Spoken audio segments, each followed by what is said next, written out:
Hello. Hi, Hannah. Hello, anyone else who's here. Let me close some things. And also pause that.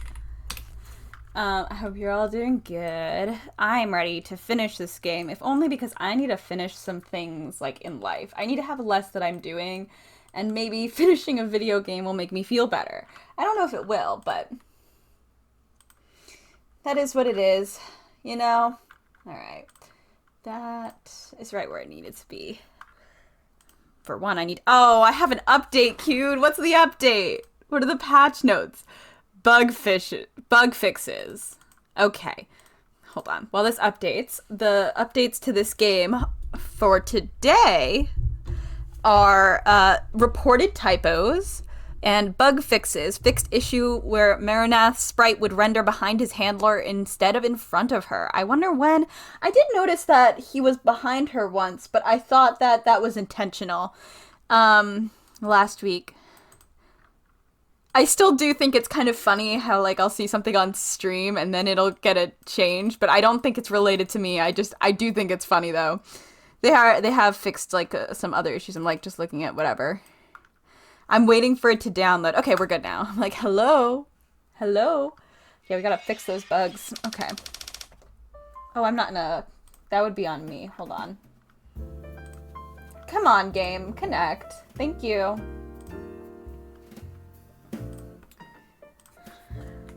Sound mixer, because I can't access it. It's way too loud for me. Alright. Video game. Let's go.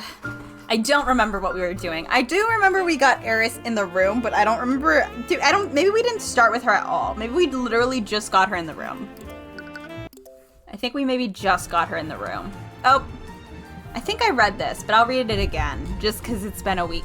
I can't believe we're starting with her, so this is gonna be rough at the beginning. It's true.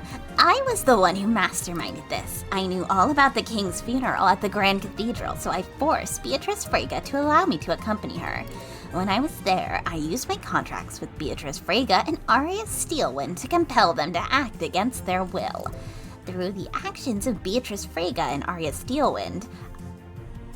Does she have to say their full names each time? And Arya Steelwind, I facilitated the deaths of Lloyd von Sanctus, Coraline Sybil, and Garrick Pierce.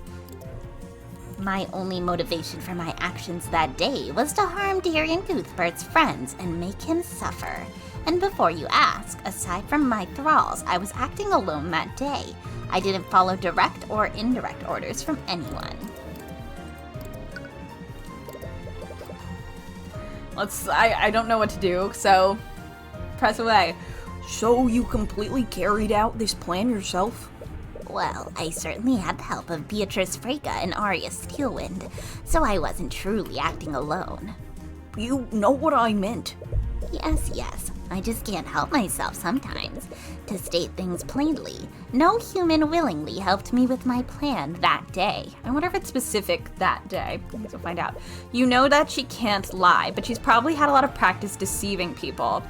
I stand by that I didn't catch up to it when it did a few updates, so that's on me.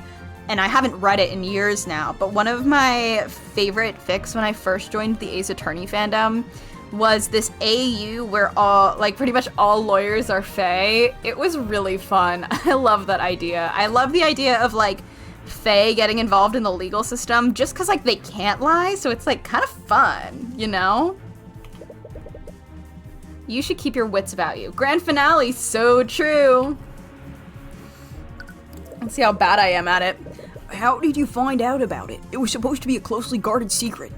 Oh, Tyrion, I can't tell you all of my secrets, now can I? Girl, we're at the end of the game. You have to. You can't exactly threaten to charge her with perjury. We could. It's a surprise she's even testifying in the first place. Until you can extract all the information she has, you just have to play along with her games. What a terrifying ability. Thank you for noticing. That wasn't a compliment. I find it all quite sickening how you demons prey on people. Prey? People know what they're signing up for when they sign a contract with a demon. You can hardly blame me for collecting what was freely offered. Please, we both know that Arya didn't knowingly or willingly sign that contract. Aren't you just assuming that? What? How do you know that she didn't willingly sign a Nope. How do you know she didn't knowingly sign a contract with me? Almost read it wrong twice. My client would never willingly sign a contract with you, Eris. Really? What if I were to threaten her dearest fiancé? Not great. You may see Arya as a paragon of justice, but everyone has their breaking point. If that's true, tell us under what circumstances Arya signed the contract. Good song name, by the way. You knew it. She's just trying to get inside your head. Arya would never have signed a contract like that, even if it was to protect Aster. Hello, Nate. Welcome. Why are you using their full names?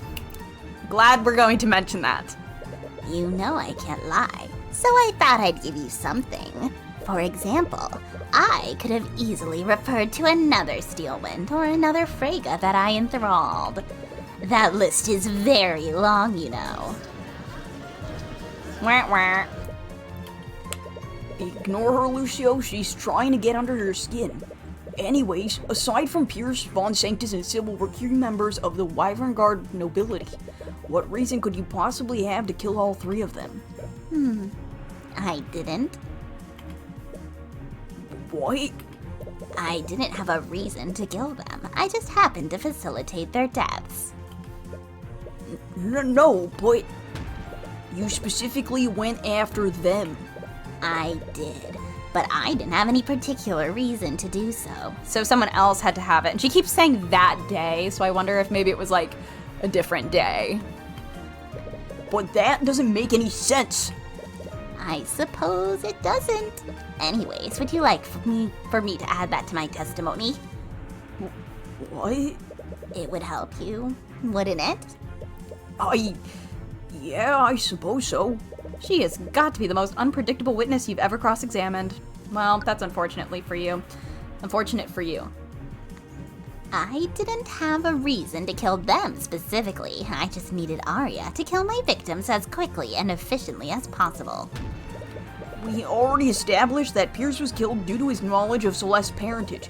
How could you possibly have no motivation to see them dead?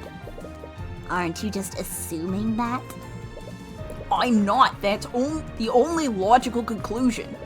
And that's where you made your mistake. You're assuming that I act logically. You're a bit out of your element right now. Everyone else is just watching this happen. They're just like, well, this is not going great for Tyrion. Every murder you've investigated has always followed some kind of logic that you could use to make deductions, but Eris is a different beast entirely. For all you know, she could be completely insane. You may very well be seeing connections that aren't there. Good. Is something wrong, Tyrion? I went to all this trouble to get your attention.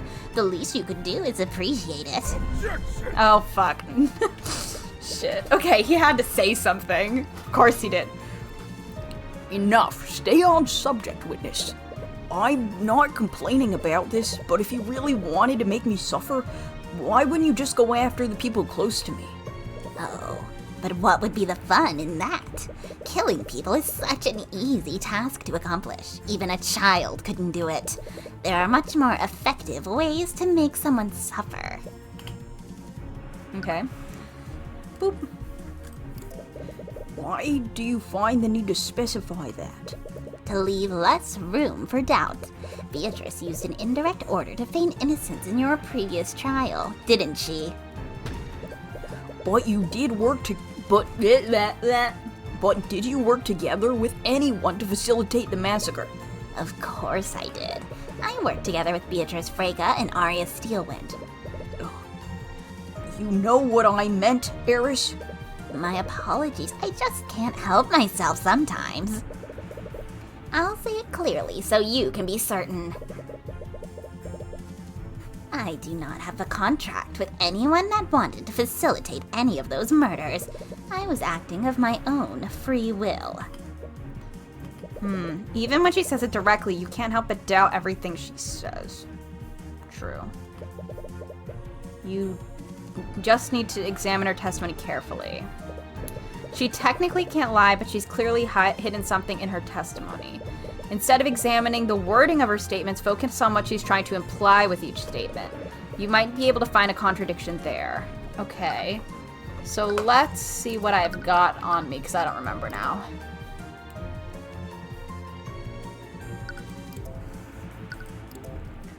Celeste's testimony.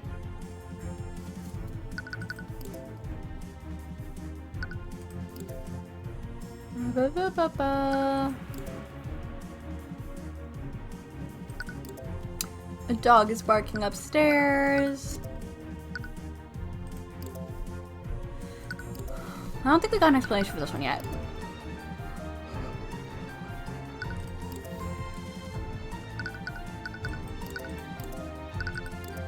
Wait, I scrolled too much. That's what's happening. I think that was Stanley. I didn't hear it that well. I was just like, someone's barking.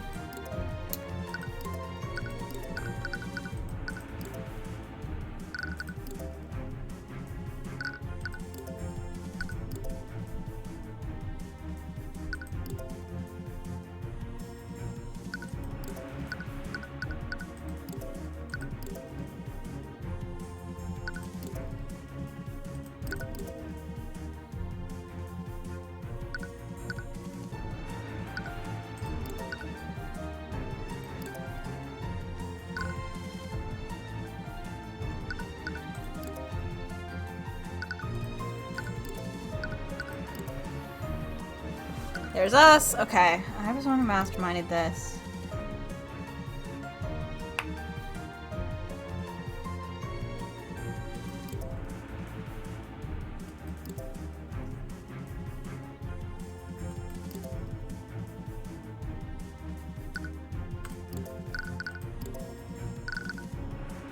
Objection! Well, it was a nice thought. Did you notice how the music didn't stop? Wait, I'm actually gonna read that. Harris, it's clear that your testimony is contradictory. Sorry, but that wasn't the correct answer. Did you notice how the music didn't stop? What? You're a little lost about what she's saying, but she is right. That wasn't the contradiction you were looking for. Well, sorry, girlie. I'm doing my best here.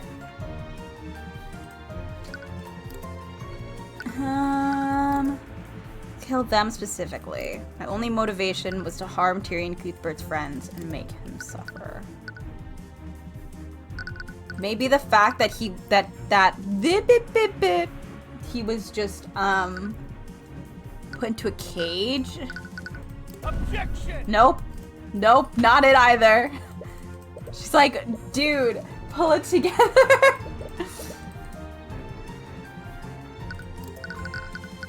Suffer. Aside from my thralls, I was acting alone. I didn't follow direct or indirect orders from anyone. So who masterminded this?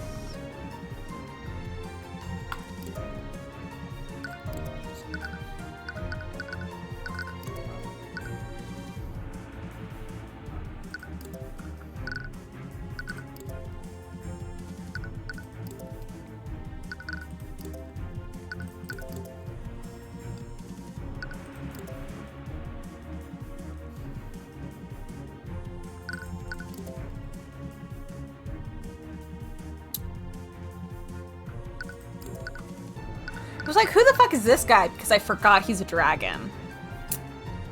I was like, why hasn't this guy come up again? Well, so many reasons.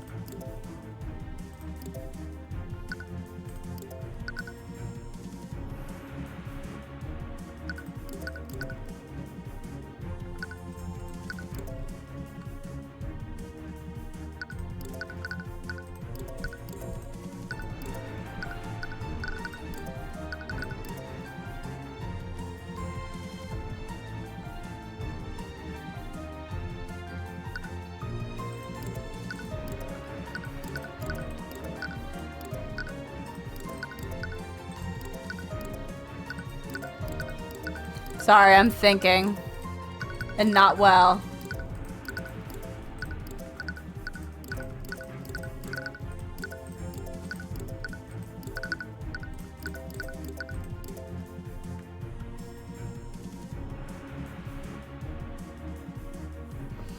It is not. It is just hanging out.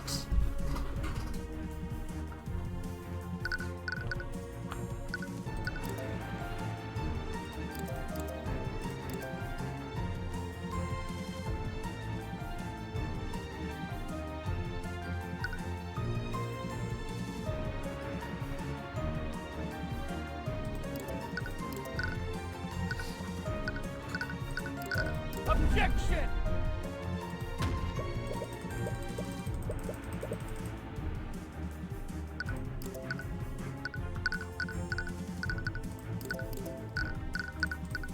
Objection!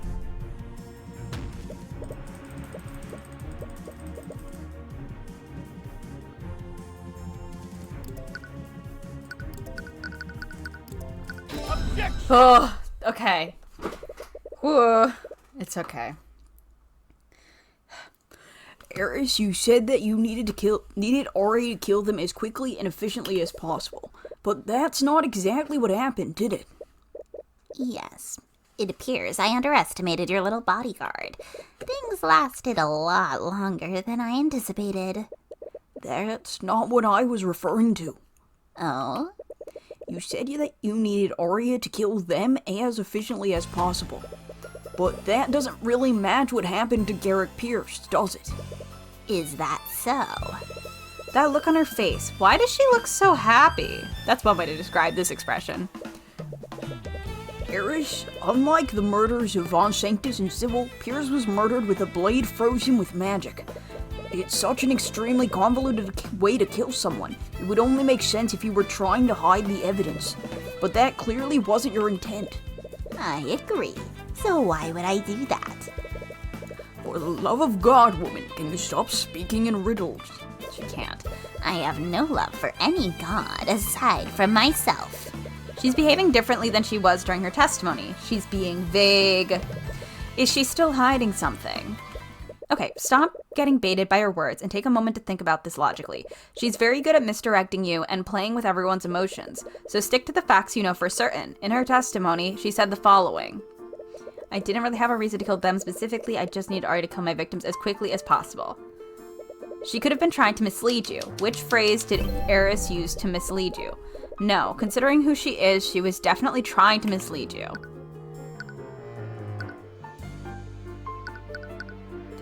To kill them specifically. It's either this one or this one, because they're both vague. Maybe because this is specifically, so it's talking about the other three. Talk about all three. Yeah, let's go with this one. She said her victims instead of the victims. It's a small distinction, but a distinction nonetheless. So Arya killed two of them, potentially, and then we don't know who killed Garrick. Is that what's happening? So let me adjust a little bit. Okay. There's ever an easier way to adjust music without my brain hurting. Okay. And you recall Maranoth using a similar trick during Beatrice's trial, which can only mean the victims of this case aren't the same as her victims. Eris, which of the people in this case were your victims?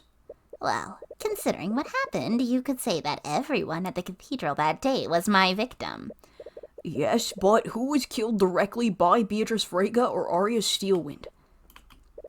I knew it. You're hiding something, aren't you? If that's what you think, it's definitely possible. Again with the vague answers. Why would she even agree to testify in the first place? There's nothing any of you can threaten her with, and nothing you can do to permanently harm her. She could have easily gone into hiding. She never had to come here, which means she wanted to come here. But why? She wants to piss someone off real bad. She wants someone dead, and I don't know who. Just tell me, Eris, who killed Lloyd Von Sanctus? Arya Steelwind. And who killed Coraline Sybil? Arya Steelwind. And who killed Garrick Pierce? Why are you staying silent? Out with it, demon. Who killed Garrick Pierce?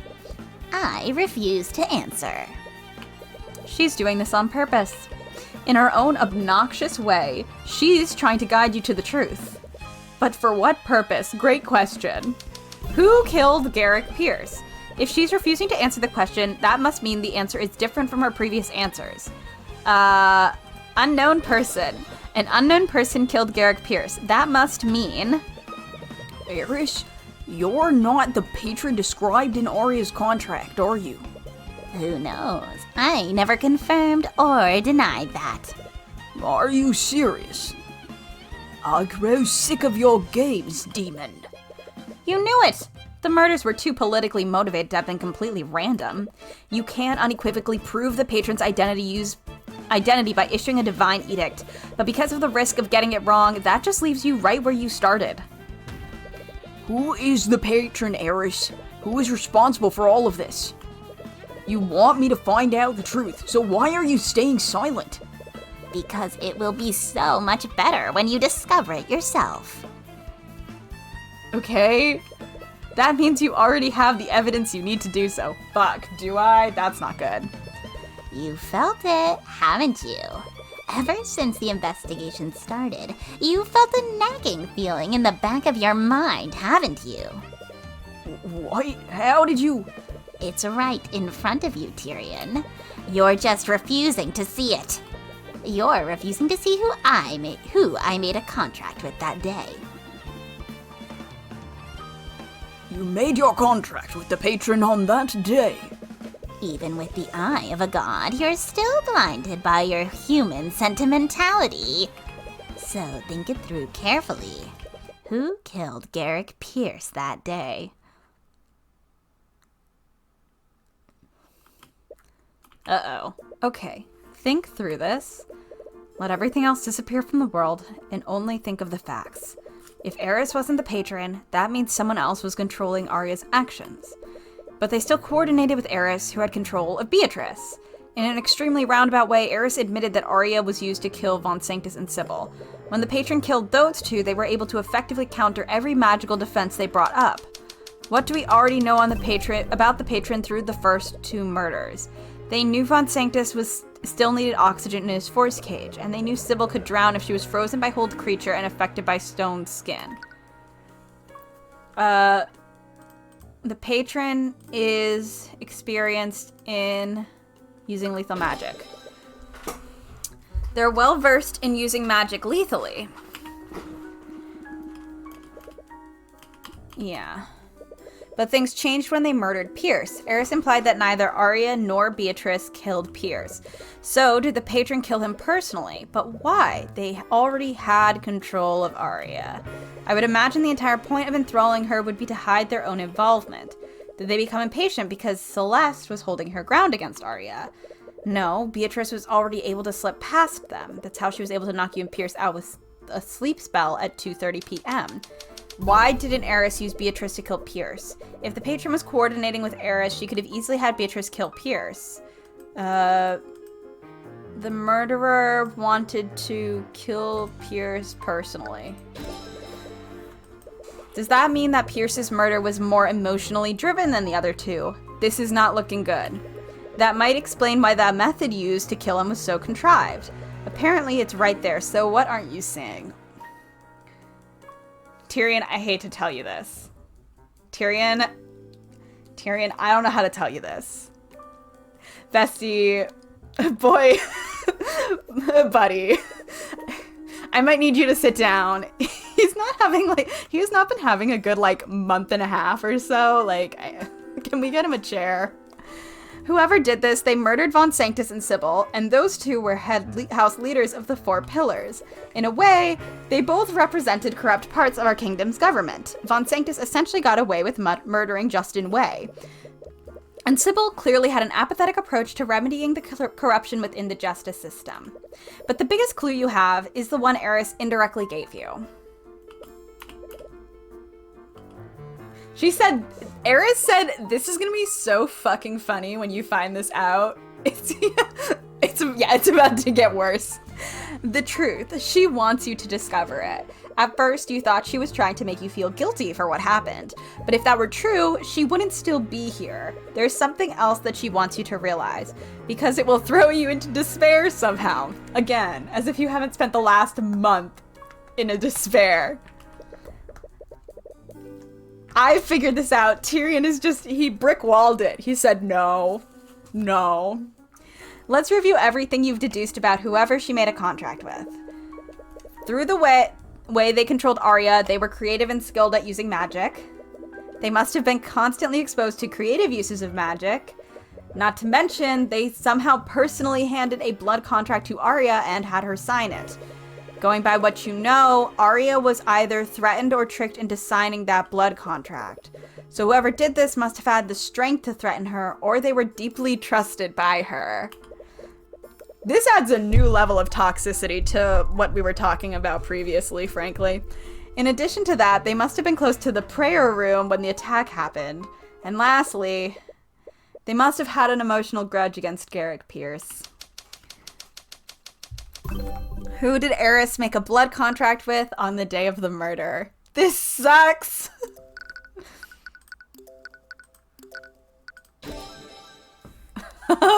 Oh boy. Can we get him like a hot drink or something? Or maybe a strong drink. What? No, that's not... It's the most logical conclusion with what you know thus far. Who did Eris make a blood contract with on the day of the murder? This sucks. It's cruel of them to make you do it twice. No! It can't be. That's not... Eris wanted to make you suffer, but you can't run away from this. You owe it to Arya. No, you owe it to everyone in Wyverngard to see this through. You need to follow through, no matter how painful it is. Who did Eris make a blood contract with on the day of the murder? Stop it! It has to be someone else. She would never... Can you think of anyone else? Who else would Eris have chosen? Who else could she have chosen that would make you feel like this?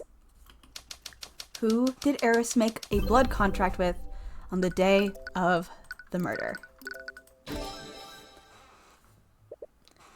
This sucks. Damn it. Damn it!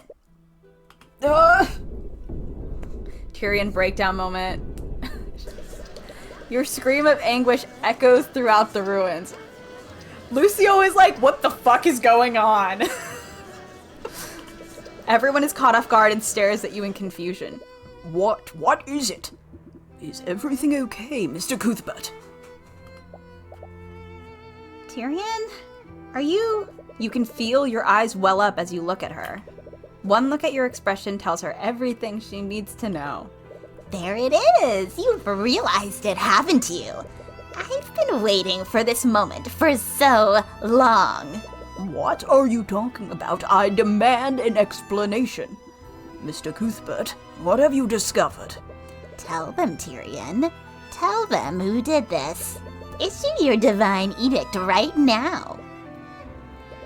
You want to be wrong? You've never wanted anything more in your entire life. Nothing would make you happier than having this edict fail, even if it were to cost you your life. But you know the truth. Eris Ilmater, Empress of Discord. Tyrion Cuthbert, Attorney of the Arcane. There you go, we've said it. By the Eye of Horus, I issue upon you a divine edict. Release thy guards and manifest your blood contract with... Say it. Say her name so that everyone can hear it. Release thy guards and manifest your blood contract with Celeste McCoy. Celeste's blood contract has been added to your notes. With the apparent death of Tyrion Cuthbert, the Empress of Discord shall revive him, contingent upon the eternal servitude of Celeste McCoy. Henceforth, Celeste McCoy's soul shall be eternally bound to the abyssal hells. As part of her servitude, Celeste McCoy shall engage in actions deemed necessary to secure the compliance and cooperation of Arya Steelwind in the Empress's endeavors. Lastly, it is stipulated that Celeste McCoy, of her own volition and agency, shall bring about the demise of Garrick Pierce by her own hand. Afterward, Tyrion Cuthbert's consciousness will be restored.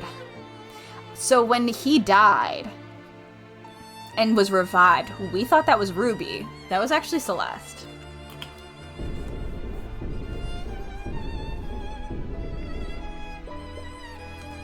Yeah, bestie, you fucking did. I died? Tyrion, I'm sorry. What the hell is going on? Demon, what is the meaning of this? It's exactly what it looks like. The patron you've been looking for has been right in front of you the entire time. Said, ah! Ms. McCoy, did you sign a blood contract with the Empress of Discord? I did. It was the only thing that would save Tyrion. What? I never fought Arya. I fought Beatrice and Eris. They broke past me and ran to the prayer room. But the person they killed wasn't Pierce. It was you. Tyrion, you... She can't even bring herself to say it. Shit, we died twice!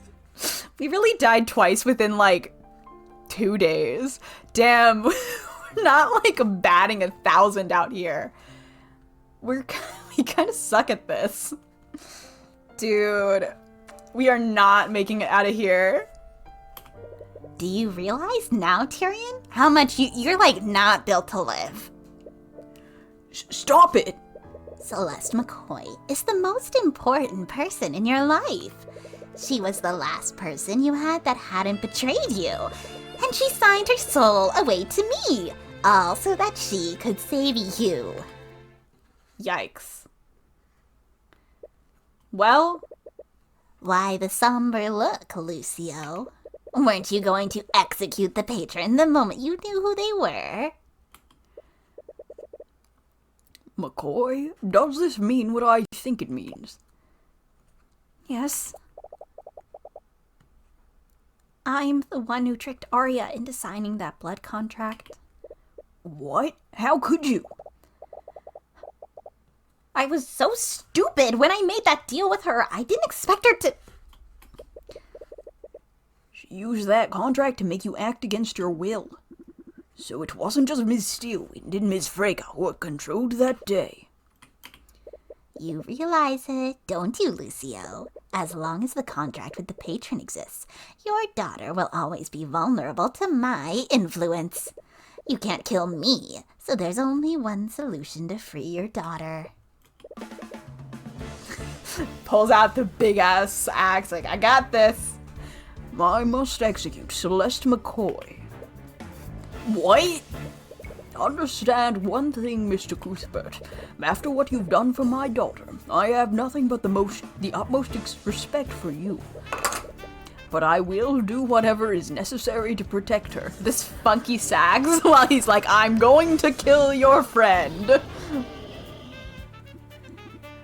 Lucio, we can't act rashly. I'll let you all in on a little demonic secret. It doesn't matter if you confine her within a prison.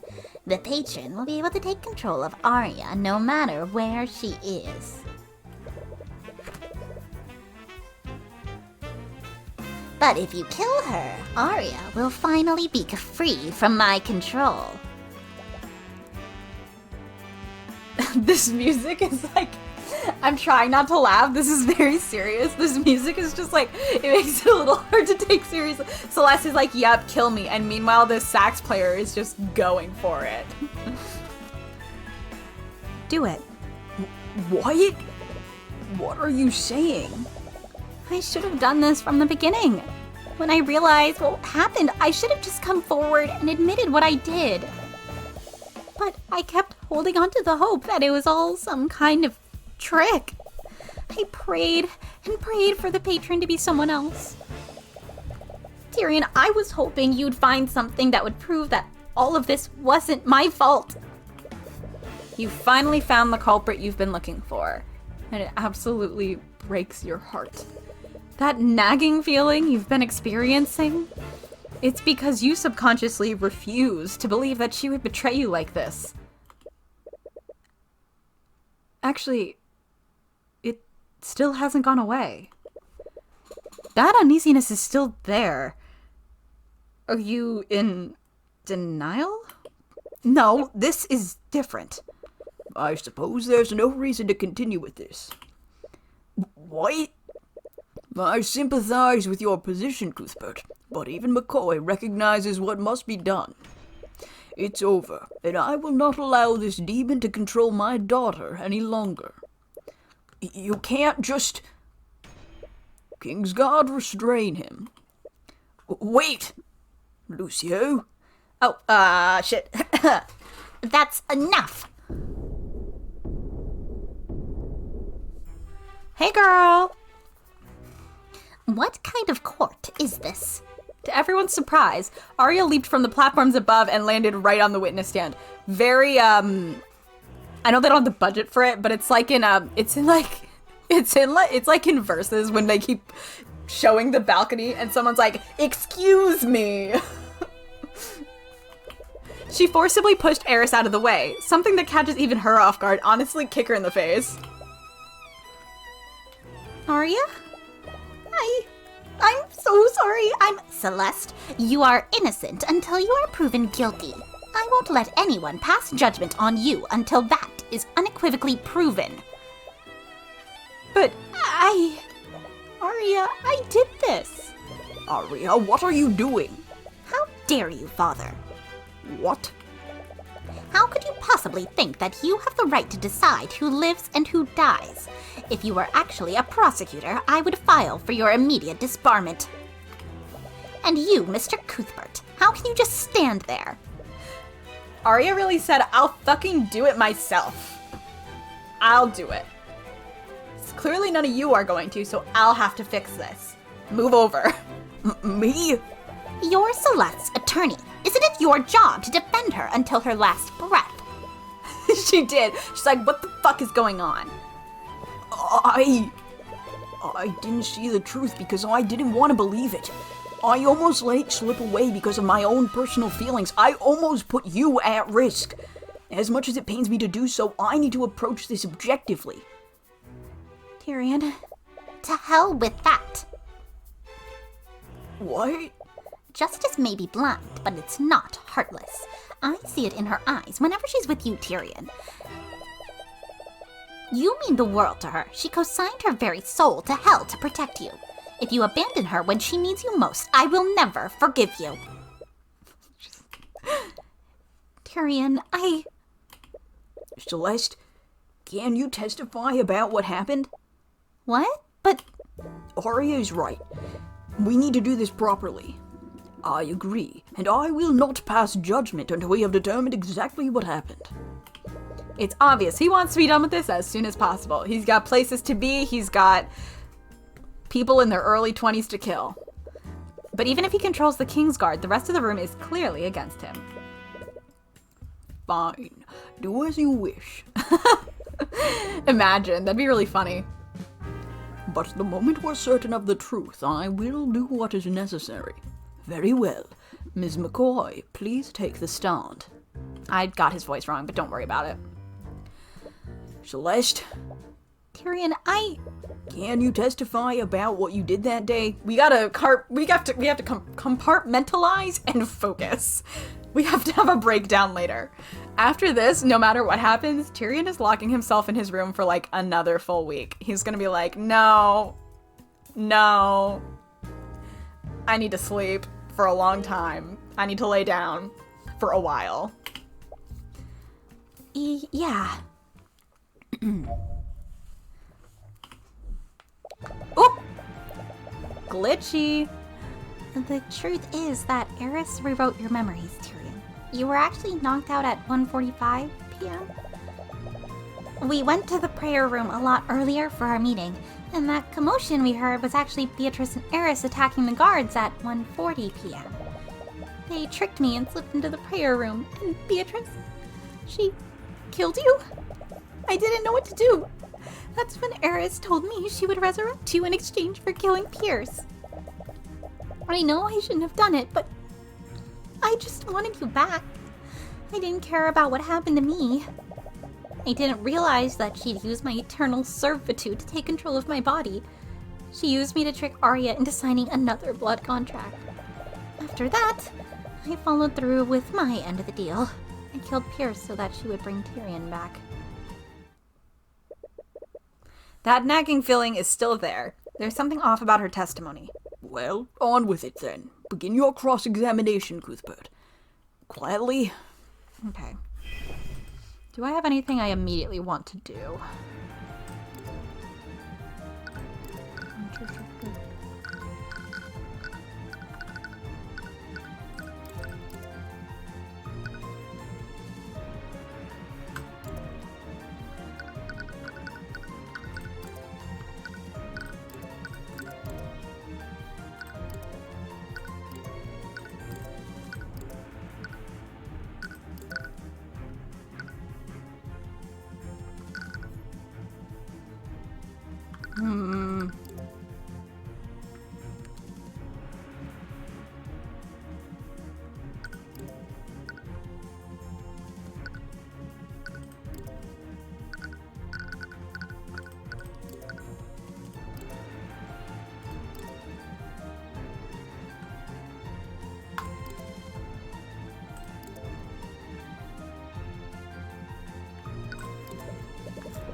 Right, that part was written in a slightly misleading way.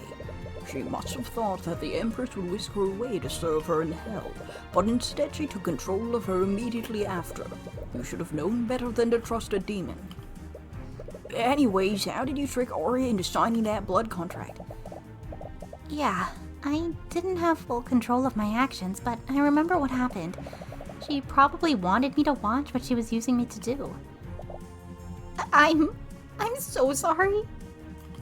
I told Arya that Pierce was demanding a plea deal in exchange for telling me who my parents were. Eris made Beatrice put an illusion over the contract to make it look like a request for an appeal. And since Pierce was convicted for killing my father, she respected my wishes. Wait. Something about what she said sounds fundamentally wrong.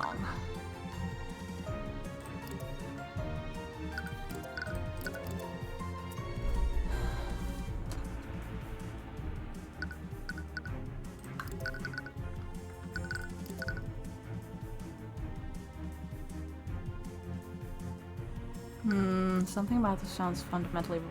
Objection! Yeah, I didn't think so, but whatever.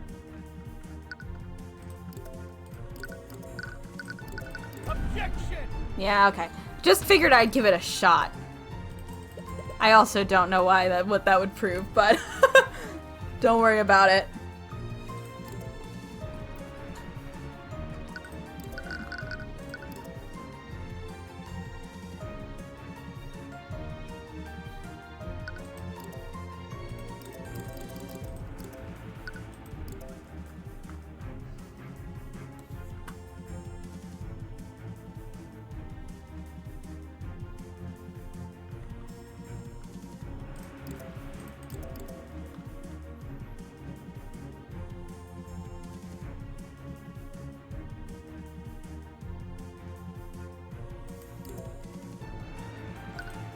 This timing is really bothering me. This is I don't know what,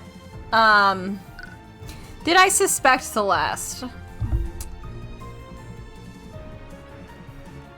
I did think it was, like, really weird that Garrick died the same way that her dad did, but that did feel, like, too on the nose, I'm gonna be honest.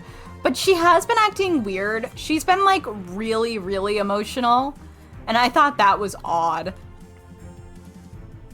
There was something she said last stream that I thought was odd, but I don't remember what it was. I don't think I really super suspected her, but I honestly didn't know what was going on. I didn't have a good grasp on who I thought was the patron, so we can be frank and say anything would have surprised me.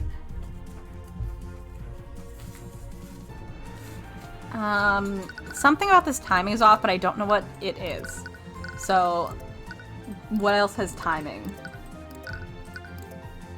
Oh wait, Beatrice was with them until 2. Objection! Woo!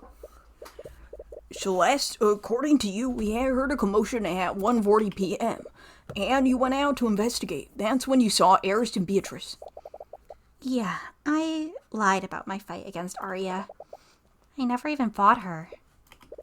If that's true, how do you explain the discrepancy? You can't trust your own memories, but Leafy shouldn't have been affected. The thing is, Celeste, something about your timeline doesn't match the evidence. Really? But I was pretty sure of the time.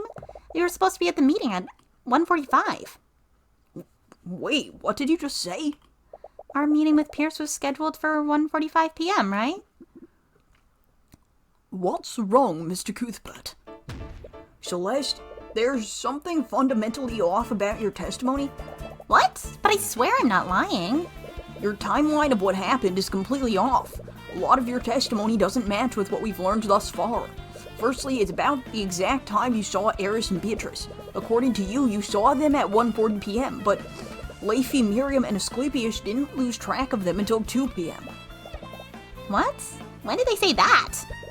What are you talking about? You were there with me when we spoke to them? I know, I was paying really close attention. I need to see how close you were to finding me out. So why can't I remember? She can't remember? Eris is really fucking around to find out. Cuthbert, judging by what happened to you, Eris Ilmater clearly doesn't need a contract to affect people's memories. It's possible she changed the memories of Leafy Freyga and her entourage. It's not just that, Lucio. There's something else that Celeste is clearly remembering differently that contradicts a physical piece of evidence. So true, Hannah. Which piece of physical evidence contradicts Celeste's memories? I assume it's this letter, right? That would make sense. It says, look, like, meet me at 2. Celeste, this letter from Garrick Pierce told us to meet him in the prayer room at 2 p.m. What? Girl, you have to look through his pockets more. You have to just be pulling shit out of his pockets and seeing what they say. Eris might have changed my memories, but changing a physical piece of evidence is a different thing entirely. But we don't know the full extent of her capabilities. Can we really rule that out? You were unconscious. Ilmater had plenty of time to access your body and your belongings. At this point, anything is possible!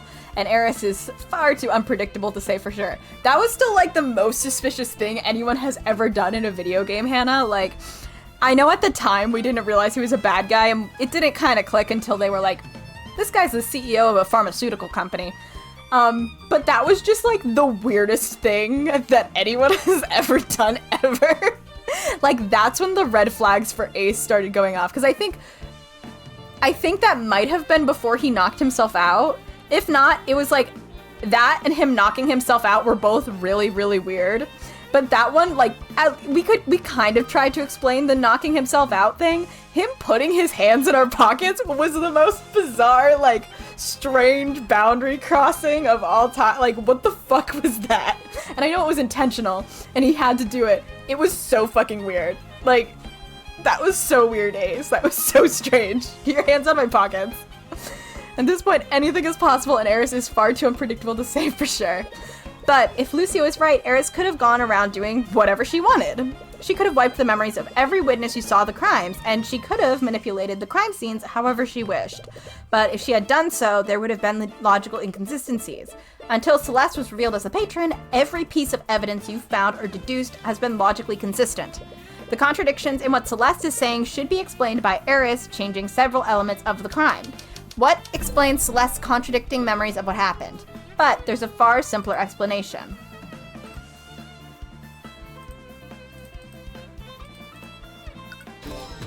Woo! Celeste, Eris currently has your eternal servitude. Solitude? This is why we need a jury. Not guilty by reason of shitty evil god. So true. If she could manipulate my memories, what's to say she's not manipulating your memories right now? Bitch, all of our memories are getting manipulated. Let's go home. I guess that's possible. But why would she even bother doing that? She wouldn't need to do that unless she still had something to hide. Are you serious? What more is left there? Are you serious? What more is left for her to hide? I fucked that up multiple times. Whatever it is, it was important enough to make drastic changes to Celeste's memories. Wait, if that's true, that means Celeste's true memories will tell us exactly what we need to know. He's getting killed a lot. Yeah, I think I don't know how great he'd do. He would be very earnest about it. I would give him that. I think he would be very distressed about everyone killing each other. The issue is that the contract tying Arya to the patron doesn't give a shit about the legal verdict. You know what? Good point. But even if you're right, I can't remember what really happened. She has full control of my mind. That doesn't matter. It's just like every cross-examination we've ever done. If you keep testifying, she'll keep changing your memory and tell more lies. If we keep pointing them out, we'll eventually arrive at the truth. Unless she just lies forever. Celeste? Did her eyes just go vacant? Oh yeah, they did. I was like, did she lose her pupils? Girly, are you in there? Celeste? Hello? Girl? Hello, girl? Ugh, we gotta help her out. Talking about someone eating orange juice. Can someone get her a glass? Jesus. It's really obnoxious how resilient you are. What? Why can't you all just give up already? Eris, is that you? What are you? Get out of her head! Unfortunately, your little interrogation ends here. Kingsguard, what are you doing? Destroy Ilmater's body. Too late, Lucio. Is she gonna...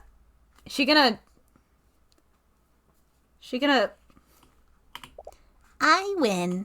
Oh, girl down. Yeah, that's what I... Celeste? Damn it. Well, you can't kill Eris, so... Eris, what did you do to her? I put her to sleep, just as I did with Beatrice. I really thought she was gonna stab herself. I really thought she was gonna stab Celeste's body. So I guess this is a plus, right? You... Yeah, the dragon's just sitting up there. Do something. Why would you do such a thing, Ilmater? What do you mean? I did it for the same reason I do anything. What would make Tyrion suffer more than putting his love in an eternal sleep? Alright, first thing we do. Kiss. I'm over it. First thing I'm like, at this point, I'm like, someone lost their memories? Someone's unconscious? We can, if there's magic, give it a fucking shot. Who knows? Right? We gotta try it. It's filth in there. If you wanted that, you would have just done that from the beginning. You're hiding something, I know it. Damn it, we can't extract any information from her like this. The only person who can tell us what we need to know is Celeste. Well, good luck getting anything out of her like this. Ever since you discovered the truth about what she did, one possibility has been floating around in your mind. But is it even possible? Could true love's kiss even work? No, it doesn't matter if it's possible. Eris Ilmater? What is it? What would happen if I nullified Celeste's blood contract? Assuming there's anything to even dispute, everything granted by the contract would be reversed. And I don't think you fully understand what that means. Lucio, what is it? Your men know where Ruby Tamora's law office is, right? They do? Where are you going with this?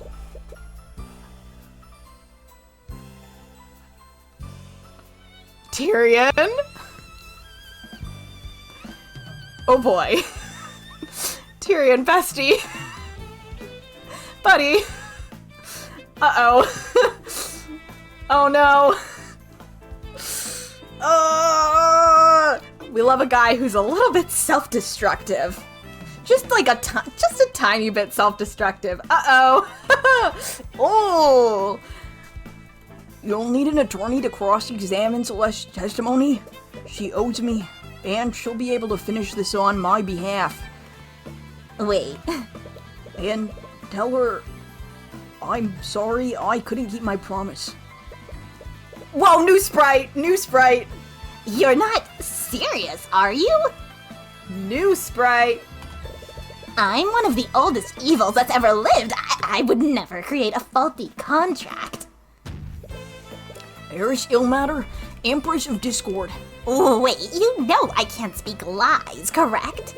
By the Eye of Horus, I demand the opportunity to dispute Celeste McCoy's blood contract. I'll state it plainly then. There will be no room for doubt. Celeste McCoy's contract was written without flaw. I don't care. What? Celeste sacrificed her life to save mine. How could I ever face her again if I didn't do the same for her? You're insane. New sprite 2! You're risking death for nothing. Why are you so nervous? Maybe this is pointless, but I will never stop fighting for her. Stop this. Oh. I can't help myself. I'm only human, after all. Once you pass this point, you will not be able to save your game for a while. Whoa. It's recommended that you make a save file now. Okay, I can do that. Oh, whoa. Okay. Why are we in the sky? I have a few questions. And because I'm paranoid, we're gonna save twice. Well, I'm gonna take a drink real quick. You can everyone take a deep breath.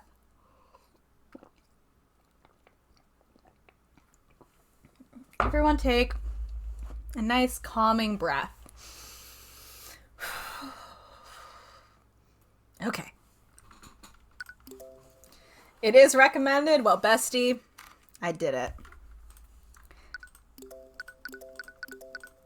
I didn't know if it was gonna let me, so I did it just in case beforehand. I've killed people. They were usually criminals or bandits, but it still frightened me how unaffected I was by their deaths. It always came so easily to me. I was good at it, a little too good. People told me that taking the lives of others would be hard, but I never felt that uneasiness, not even once. It made me think that I was some kind of unfeeling monster, and maybe I am. But the time I spent with you, it filled me with more happiness than I could have ever dreamed of. Instead of taking lives, I could save them alongside you. It felt good to protect you. I felt needed when I knew you were relying on me. It made me feel like I was actually worth something to someone. And whenever I saw the light in your eyes, it filled my heart with a warm feeling that I've never felt before. But it was too good to be true, wasn't it? In the end, I failed you. I couldn't protect you, just like I couldn't protect my father. I don't understand. What did you ever see in someone like me? I really don't understand. Why would you go this far for me? It's good to see you too. She's gonna kill him. Ow! What was that for?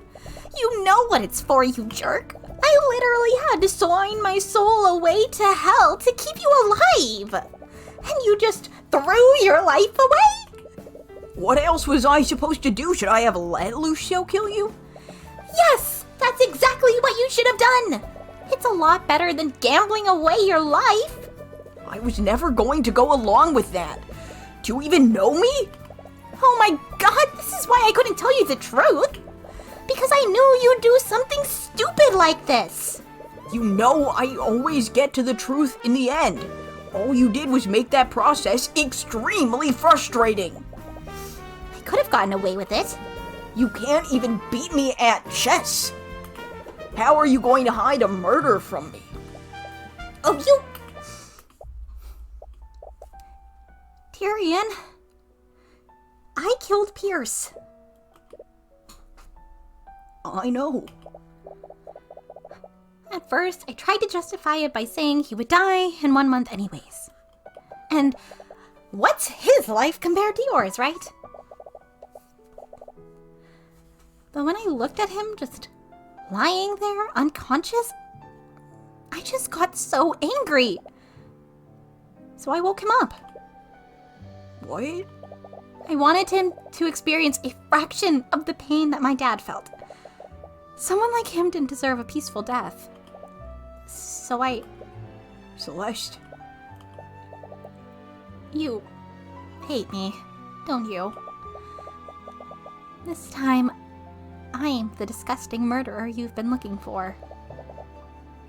So why couldn't you just let me die? Do you honestly think I care for you that little?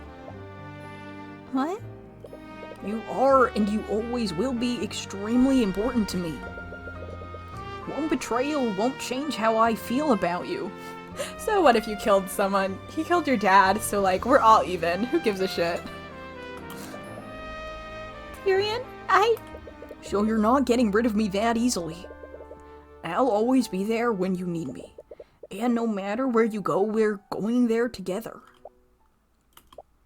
Well, I think we might be heading to a pretty bad place. Well, I'm not the one to celebrate a victory prematurely, but you're already admitting defeat. I won't look a gift horse in the mouth. Eris, I can't believe you brought me here. I will never hear the end of this from my father. Where are we? The courtroom of the gods. The place where truth and reality are determined, blah, blah, blah, blah, blah. The court of Azertoth. Oh, how am I gonna say it? Thoth? Yeah. The court of Azerthoth. Azur? Is there an R in there? Wait a minute. There's no R. Why was I adding an R? Doesn't matter. I'll give you one last chance, Tyrion. You made a rash decision, but I can still send you back. Even now, she's trying to dissuade you. Maybe there's something in this court of gods we're supposed to see. Why is she so intent on making you give up? We got something to see in this court. You're nervous, aren't you? Is that so? There's a reason why you didn't want me to bring you here. And I'm going to find out what. Your persistence was endearing at first, but now it's honestly really annoying.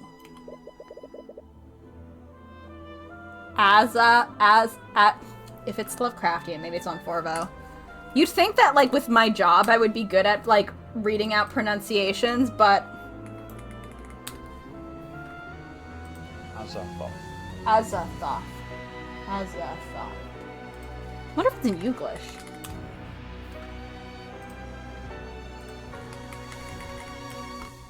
Oh, it is.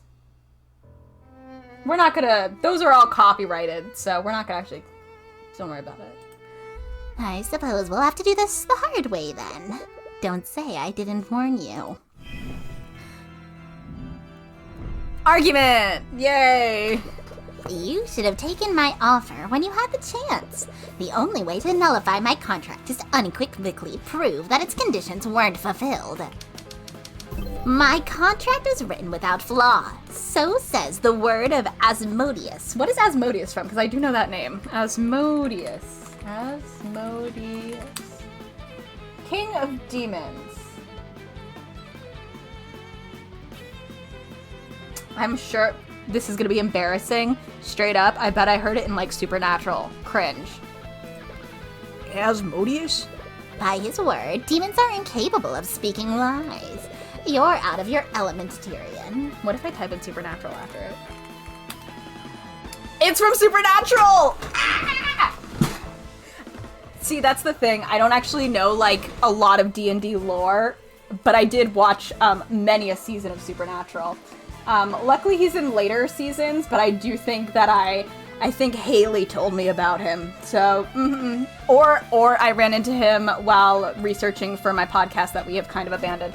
But that's unfortunate for me. It's never a good thing when, like, your information comes from supernatural, you know? This is my domain. Oh, okay. My contract is without flaw. That doesn't mean we can't negotiate its terms. Interesting. It doesn't matter if your contract is perfect. I'm not though that seems like a bad idea. Let's not do deflection. If disputing a blood contract is truly impossible, there would be no need for this court to exist. Well, that one seems the most obvious. If disputing a blood contract was truly impossible, there would be no need for this court to exist. Demons are powerful, but they aren't omniscient. They can't possibly be aware of contradicting circumstances that may be created when they make a contract. You're hiding something. Something that you desperately need to keep hidden. You even went as far as to knock out Celeste before we could get that information from her. Oh, really now? You tried to confound the investigation by manipulating Celeste's memories. But the contradiction in her testimony proves one thing. She didn't see you and Beatrice enter the prayer room until 2 p.m. at the latest. At the earliest. Fuck. The earliest. Your so-called contradiction is based on the testimony of Lady Freyga. How are you so sure that her testimony is reliable? It's supported by the testimonies of Miriam and Lord Asclepius. They were all together at the time. Their testimony is sound. Oh, really? It looks like you've made a contradiction. What? Lady Freyga, Miriam Freyga, and Lazaric Asclepius encountered an illusion, and that illusion makes their testimonies unreliable. So says the word of Asmodeus. What? An illusion? What kind of illusion? Who knows? My statement still stands. She said, fuck around and find out. I'm gonna say whatever the fuck I want. You can't just expect us to accept your claims without any evidence. So, I'm choosing to believe that right now in the courtroom, both Celeste and Tyrion are just passed the fuck out on the floor. Like, just completely out. And everyone is just like, I guess we should get Ruby? Should we get Ruby? Maybe, like, a snack break? Should we do a snack break? We could do that. I can't speak lies, Tyrion. We never figured out what the fuck was up with that fucking Pegasus. We did not figure out why everyone was so creeped out by that horse. Every statement that comes out of my mouth has to be true. I don't need any proof. In this court, the only thing that matters is what's true and what is false. And the word of Asmodeus says that Lady's testimony is unreliable. Damn it. She can just say whatever she wants without having to provide any context. Oh, yeah, so we don't get that joke. But she only said that Leafy was tricked. She didn't specify an exact time. What else proves that Beatrice didn't disappear until 2 p.m.? Is there something else that proves that Leafy didn't begin her search until 2 p.m.? I'm sure the answer is yes, but...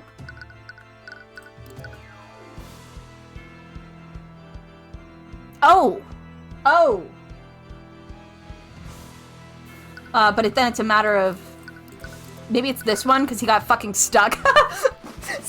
Sorry, I know it's very serious, but it is very funny that Aster was just stuck in a box for a bit. Sorry, bestie, I do adore you, but you were stuck in a box for a while. I think that's it, because they were stopped by the Kingsguard who reported that Aster was stuck in a box. Yeah, shake him around in there.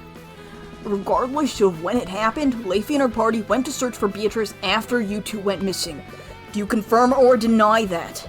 I won't deny it. Perfect.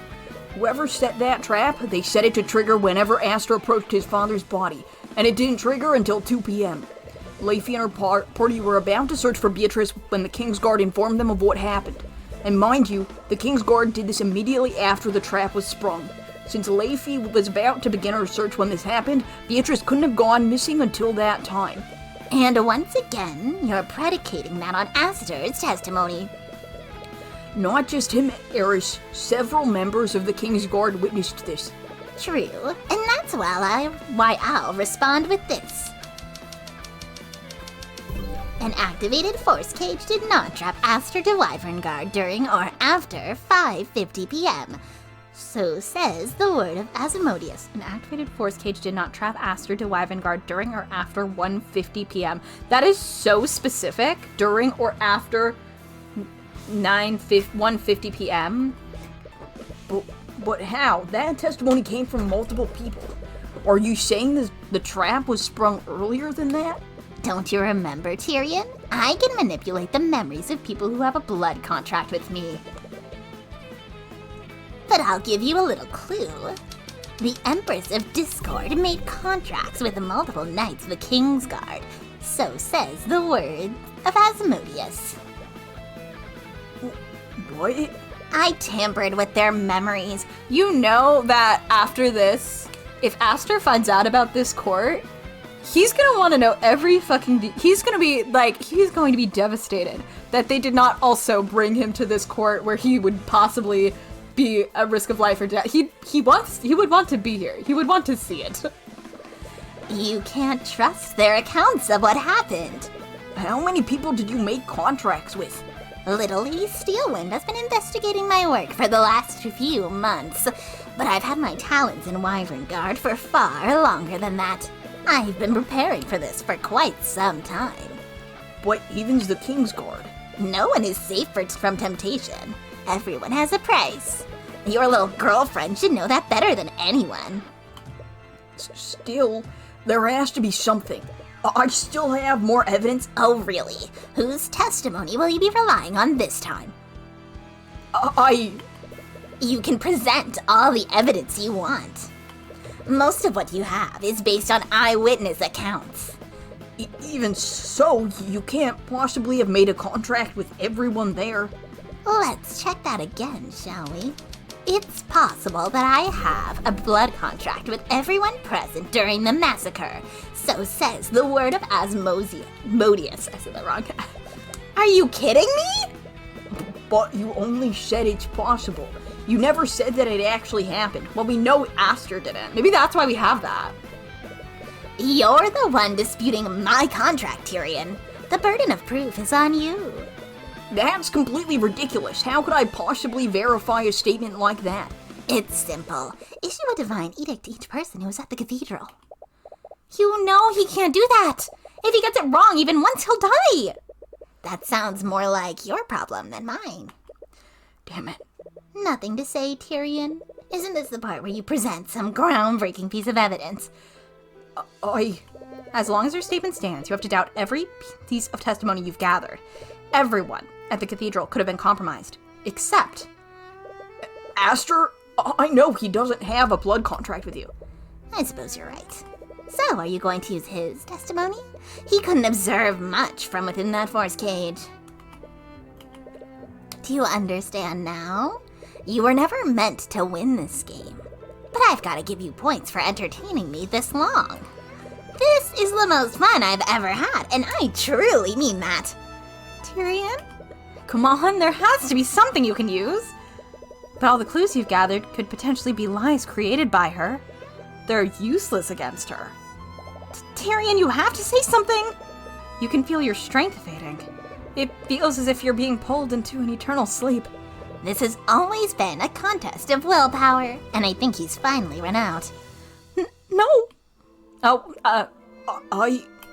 You recall what happened during Beatrice's trial. Your mother gave you the knowledge you needed to win. She did it before. Can she save you again? Mom, if you're out there. Oop! Not what I meant to do. Mom, please, I need your help. Please just tell me what to do. You hear nothing back. No. It appears you're truly alone now. You knew this was a long shot, but you still held out hope. You just wanted to protect Celeste. You really thought you could do this. But Eris is a being who wraps herself in layers upon layers of lies. She has the power to make you doubt everything. The witness testimonies, even your hard evidence could be a fabrication. How could you possibly argue against someone like that? It's not fair. Oh, we're 15! Oh, we're a small child of 5 years ago. Hannah, that would have been so funny, but no, that was me accidentally hitting the inventory button. I still don't actually know what keyboard shortcut it is, but I hit it all the time. Yeah, your mom just like pulls something out of your pockets. It's not fair, Ms. Tamara. They're not even bothering to investigate the crime properly. Well, of course they're not. If they did, they'd be forced to admit that my client is innocent. How are you so calm right now?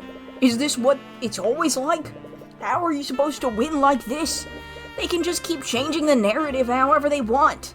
They can, and that's exactly how I'll beat them. What? Yeah, I know. I was thinking that. I was like, we didn't get his bio mom. We got his lawyer mom. Ah! Look, Cuthbert, almost every part of the system is against us. But there's one advantage we have over the prosecution, and that's pure and objective logic.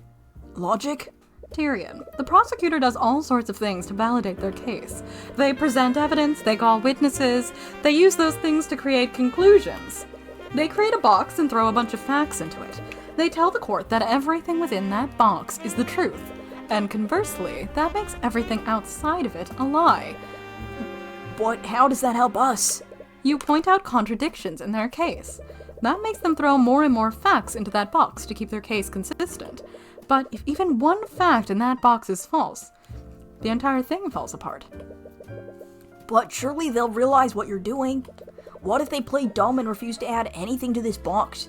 Well, you can force them to. What? You can present your own truths, and you force the prosecution to either accept or deny them. By doing that, you can control what goes into the box. This all sounds so complicated. I don't know if I'll ever get the hang of it. Don't worry, you've always been a sharp kid. I know you'll do great things, so don't give up. Mom! Oh! Wait! The inner monologue has gone from you to I. That's crazy. Hello! I love a pronoun change. Ooh. I can present my own truths? Eris's case hinges on when Beatrice disappeared, and she changed Celeste's memories to make her think everything happened earlier, which can only mean Beatrice Frege did not go missing before 2 p.m. What was that? I said... Ooh! This is far. Oh my god! He got wings! The novella anthem. I don't think I did. Just send that to me and I'll look at it, because I don't know, but I don't want to check right now. So says the word of Horus. What the hell? You feel yourself filled with the radiant power of the Eye of Horus. With its power fully unleashed, you feel the divine energy of the upper planes coursing through you. Tyrion? You have wings! Wait, really? You frantically turn around, only catching glimpses of the spectral wings on your back. He's spinning like a dog chasing his tail. And it's pissing Eris off. You spin around he really is. I was making a joke. He's just like rotating frantically. You spin around for a while until you realize that your feet aren't even touching the ground anymore. What did you just do?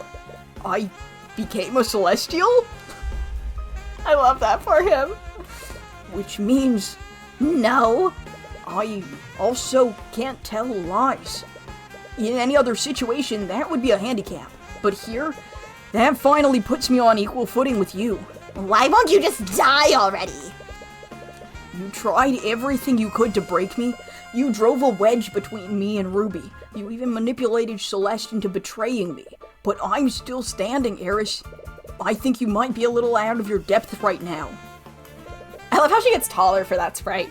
I have lived 1,000,000 of your pathetic lifetimes, and you think I'm out of my depth?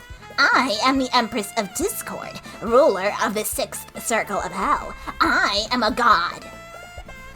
She doesn't know Tyrion. Oh, his goofy little saying.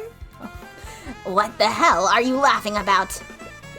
Whoever you are, man, king, or god, I won't let anyone stop me from reaching the truth. I love him. Such a loser. Since you've so graciously bared your soul to me, I guess I should do the same. I wanted to break your spirit in this form, all so I could keep things fair and interesting. But you know what? Right now, I just want to see you die. Oh. Well, okay. What happened? Celeste? I'm here. I can't wait to tear you both apart. Oh, well, I don't know about that. Oh, it moves as I live and breathe. What? What is that thing? Did you honestly think my true form was that of a teenage girl? No, I am an ancient one. I am older than time itself. It feels liberating to break free from that weak, mortal shell. So, this is what you really look like. Well, it doesn't matter. Whatever you are, I'm taking Celeste's soul back. Kick her ass, Tyrion!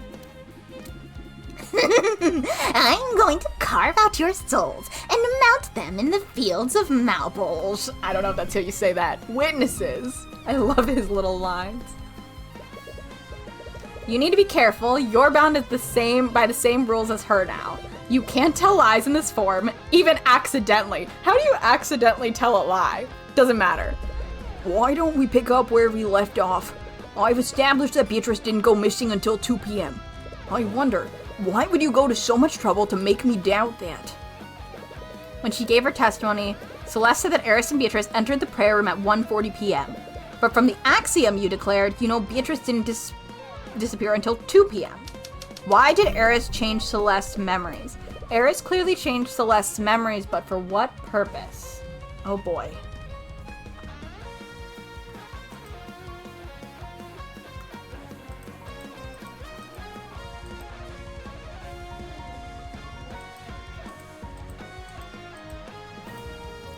I don't know why she needs this, but like that's clearly why she did this, right? Like I don't know why we're doing that yet, but I believe you.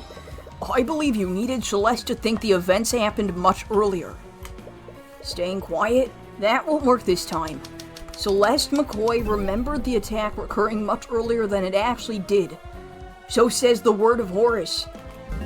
Well, nothing to say? You can't stay quiet forever. That did not take as much down as it usually does. Uh-oh.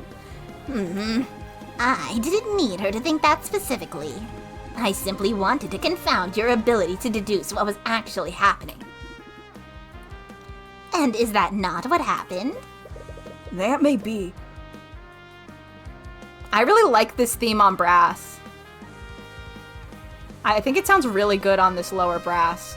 Sorry, I love brass. I never played brass, but I do love brass. That may be, but I think you had a specific reason to move her timeline back. An event occurred that requires Eris to change Celeste's memories. So says the word of Horus. Ooh.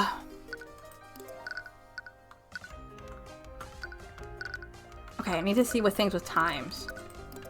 So we have him getting trapped.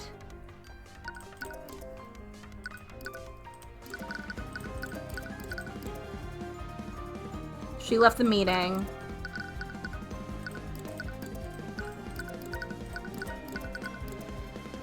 She entered at 2:30. That's 3:10. That's 2:05. 2:18. 2:45. Maybe she needed...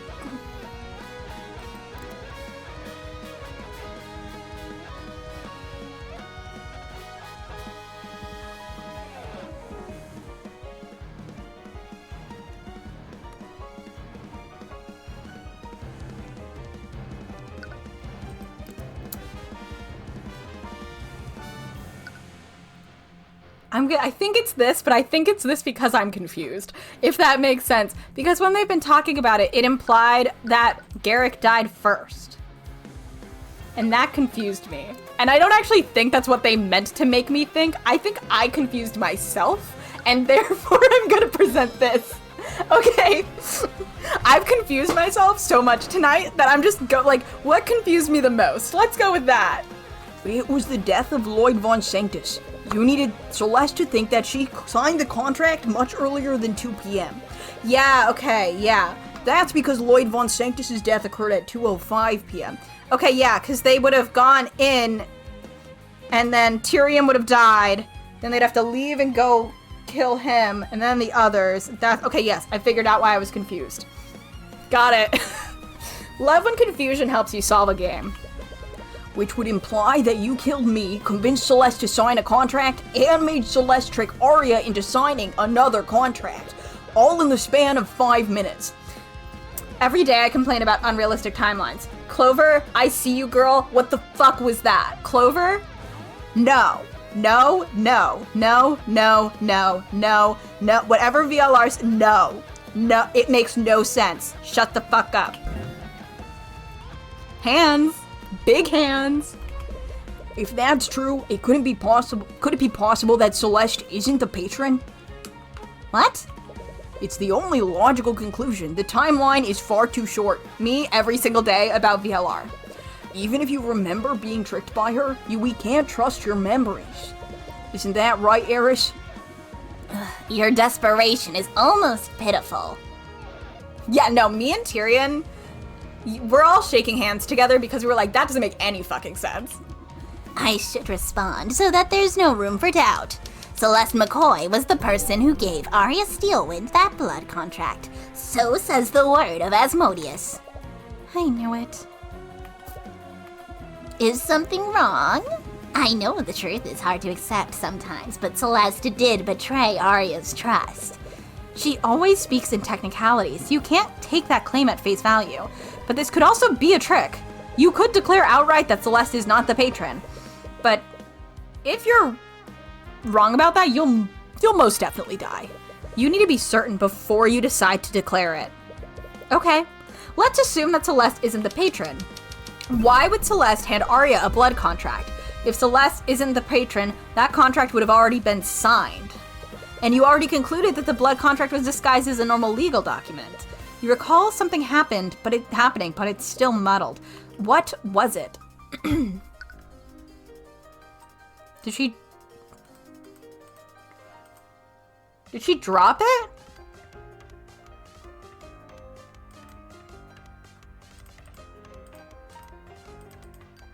In front of Celeste. Oh, did Arya drop something and Celeste gave it back?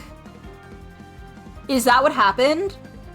I've been trying to figure out, since they were Celeste was the one who had Arya sign it, I have been trying to find. I was searching my memories trying to remember if Celeste had handed Arya something. Did Arya drop something and Celeste picked it up and handed it back? Yeah! Oh my god, yeah! Her runestone! And that evidence. Okay.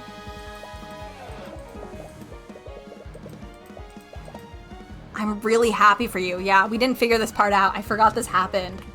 What did she think it was? She definitely handed that contract to her after it was signed. But that doesn't necessarily mean she's not the patron either? Is something wrong? You look conflicted. No, from the very beginning she's been trying to get into your head. She thrives on doubt and mistrust. But you've always known from the very beginning. Celeste would never betray Arya like that. Celeste McCoy is not the patron described in Arya Steelwind's blood Celeste McCoy is not the patron described in Arya Steelwind's blood contract. So says the word of Horus. The blood contract seems strange. Okay, blah, blah, blah, blah. Okay, great. Ugh, even now you trust her that much? We're halfway there. Wait, but that means... You didn't betray Arya, Celeste. She only manipulated your memories after the fact. She wanted to make you think that you did. So, it's not my fault? It isn't. But that has a far more unsettling implication. Someone else is the patron, but who? No, that's not important right now. We'll deal with that in 25 minutes. You need to focus on saving Celeste for now. Celeste wasn't the one who secured Arya's compliance and cooperation. Doesn't that make your contract flawed? Please, I thought you were an attorney. The contract states that Celeste would engage in actions deemed necessary to secure the compliance and cooperation of Arya Steelwind. Yet not my job, yet. No further actions were necessary. She was already under my influence by then. But that means none of this was her fault. Oh, I wouldn't go that far. Neither Arya Steelwind nor Beatrice Freyga was directly responsible for the death of Garrick Pierce. So says the word of Asmodeus. Right. There's still the death of Pierce. It doesn't matter who's responsible for the massacre as a whole. All that matters is the validity of my contract. Ugh, I'm bad at reading right now. You act like you're in control of the situation, but you've been nervous ever since I began disputing your contract.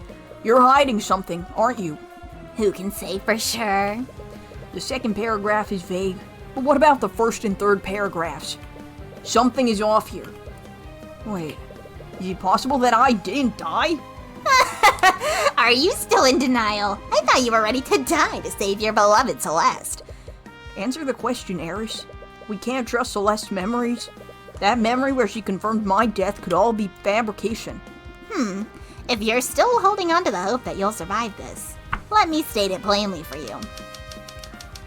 Celeste McCoy did in fact observe that Tyrion Cuthbert was dead. I did not alter that memory. That's worded in such a strange way. That's worded in a really weird way. So says the word of Asmodeus. That's the most bizarre way to word that. I'm sorry, Tyrion. How did you revive me, Eris? Do you even have the power to resurrect people from the dead? Who do you think you're talking to? Of course I do. But if you doubt me, why don't you declare that Tyrion Cuthbert never died? Knowing her, she could be baiting you into telling a lie, but it's equally likely that she's bluffing. If you still doubt that I resurrected you, I'll state this. Beings of my power are able to resurrect people from the dead. So says the word of Asmodeus. How is it? If you're saying that, it must be true. You're clearly not acting in faith. How can I trust what you're saying? That doesn't it. Why would you need to specify that beings of your power can do that? Is it possible that it's not simple or an easy feat to accomplish?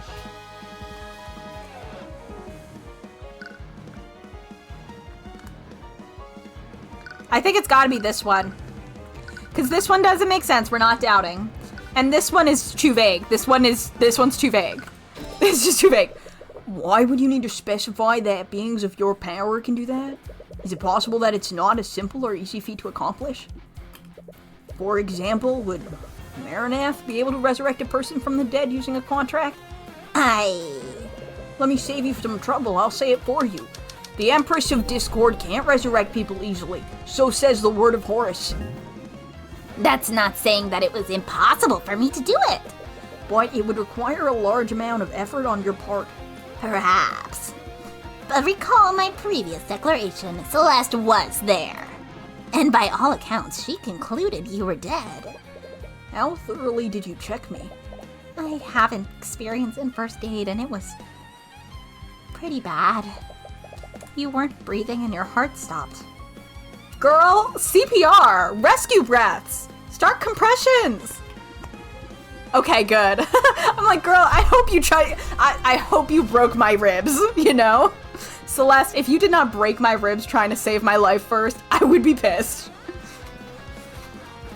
I should be deeply bruised and broken before you decide to sell your soul. She tried to resuscitate you for several minutes, but to no avail. Right. There's no way your body could survive that long without oxygen and blood flow. And Eris just confirmed that Celeste spent several minutes trying to resuscitate you. But there has to be more to this than you're seeing. What could have created this scenario? Oh!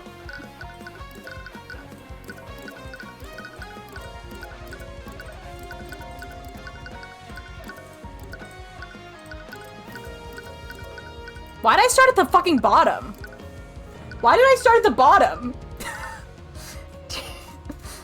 Yeah, she's willing, ready, and able to break your ribs. I love how I started at the bottom of this. Whatever. You may have been able to resurrect me, wrong word, but you had a far easier way to create that scenario. And lucky for you, Beatrice was there and under your control. I do love that trope. It's fun. Are you saying that Beatrice can resurrect people from the dead? No, the opposite is actually true. Beatrice Frege cast feigned death on Tyrion Cuthbert. So says the word of Horus. What? I'm sorry, Celeste, but I was never dead. She just used a spell to trick you. No. So, everything I did, it was for nothing. But that means you never resurrected him. But the contract just says regains consciousness, doesn't it? He was never dead in the first place. The contract only said that he was apparently dead. All I did was revive him by making Beatrice release her spell, which allowed him to wake up. Well, that eliminates the first paragraph as a possible weak point, and that only leaves the death of Garrick Pierce at Celeste's hand. Something happened with Pierce, didn't it? What are you hiding? Whatever could you be talking about? Your contract says that Celeste must bring about the demise of Garrick Pierce by her own hand.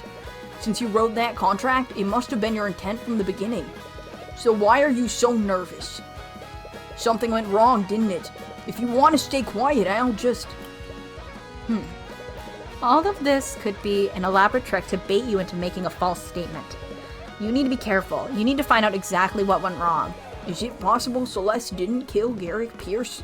She's just fucking with their brains so hard. Are you serious?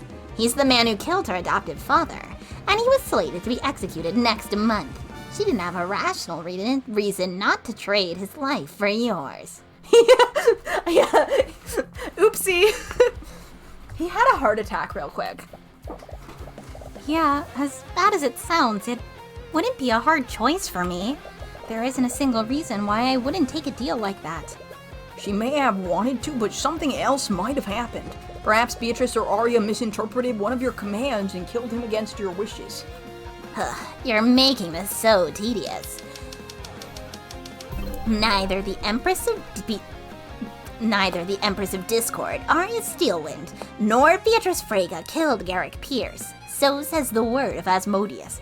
I think you can use neither for more than two. I just almost never see it for more than two things in a list. Well, what if you forced Celeste to kill him? She signed that contract already, so you had control of her. The contract states that she needed to kill Pierce of her own volition and agency. Do you honestly think I would make a foolish mistake like that? Oh, this is where the monkey comes back. The monkey from the last case? The monkey from the last case comes back with a blow dart gun. Celeste McCoy had complete control of her actions when Pierce died. So says the word of Asmodeus.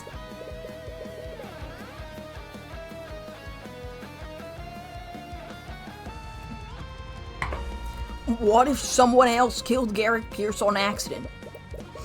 Maybe a member of the King's Guard who survived and entered the prayer room? Try again, Tyrion. Garrick Pierce's death was not an accident. It was intentional and committed with malice. And while I'm at it, the Empress of Discord, Celeste McCoy, Tyrion Cuthbert, Beatrice Frege, and Arya Steelwind were the only people in the prayer room with Garrick Pierce when he died. So says the word of Asmodeus. So that leaves our options for people who could have killed Garrick. Us. Celeste. Garrick. I think. Because she did say her, Beatrice, and Arya didn't, right? So it would be us, Celeste, and Garrick. No. Do you understand now? I can refute any possible explanation you may have for Pierce's death. But the truth is, Tyrion, Garrick Pierce's death occurred because of Celeste McCoy's actions. So says the word of Asmodeus. I have been wondering if for a little bit now, if maybe something happened when she woke him up that made him kill himself. You know? No. Have you given up? Have I finally extinguished the light of hope within you? I can't believe it. I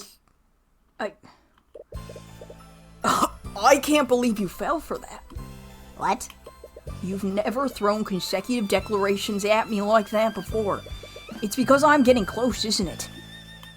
You can freely manipulate Celeste's memories of what happened, and I don't have any evidence that implies what actually transpired in the prayer room. The only person who could tell me that was you. What? You thought you could overwhelm me by shooting down all my theories? But all you did was tell me the exact state of the room when Garrick Pierce died. And now I can figure out what actually happened. Oh, wait! Who killed Garrick Pierce? I'm gonna go for it. I think Garrick Pierce killed Garrick Pierce. Where is he? What does this bitch look like? I think he did it. I don't know. I don't know what is telling me he killed himself, but I think he killed himself. And part of it is that he died in the exact same way he killed someone else. He was just like, you know what? We're going back to the old faithfuls. Literally versus Eris Illmatter? Empress of Discord? No! Stop this! I'm not sure what would possibly drive him to do something like that. But when he was in the prayer room, Garrick Pierce chose to take his own life. what? You know what that means, don't you, Eris? But for the sake of it, I'll state it in a way that makes it abundantly clear. Exactly. Stop this! Stop this right now! Celeste McCoy did not bring about the demise of Garrick Pierce by her own hand. So says the word of Horus. The conditions of your contract were impossible for Celeste to fulfill. That renders it legally and logically invalid. That's checkmate, Eris. You filthy little... Oh, girl got glitched out. Rip. Hey! Contract nullified. Lucio's like, what the fuck? You guys have been gone for like 2 hours. You're back. Does this mean you? I successfully nullified Celeste's blood contract. You look in your satchel and check the place where you've been keeping her contract. You only find a pile of ash. It appears that it's completely disintegrated. And also, now you need to clean out your bag, which really sucks, but you know what? All that matters is that it's gone. But you're still alive. How? You...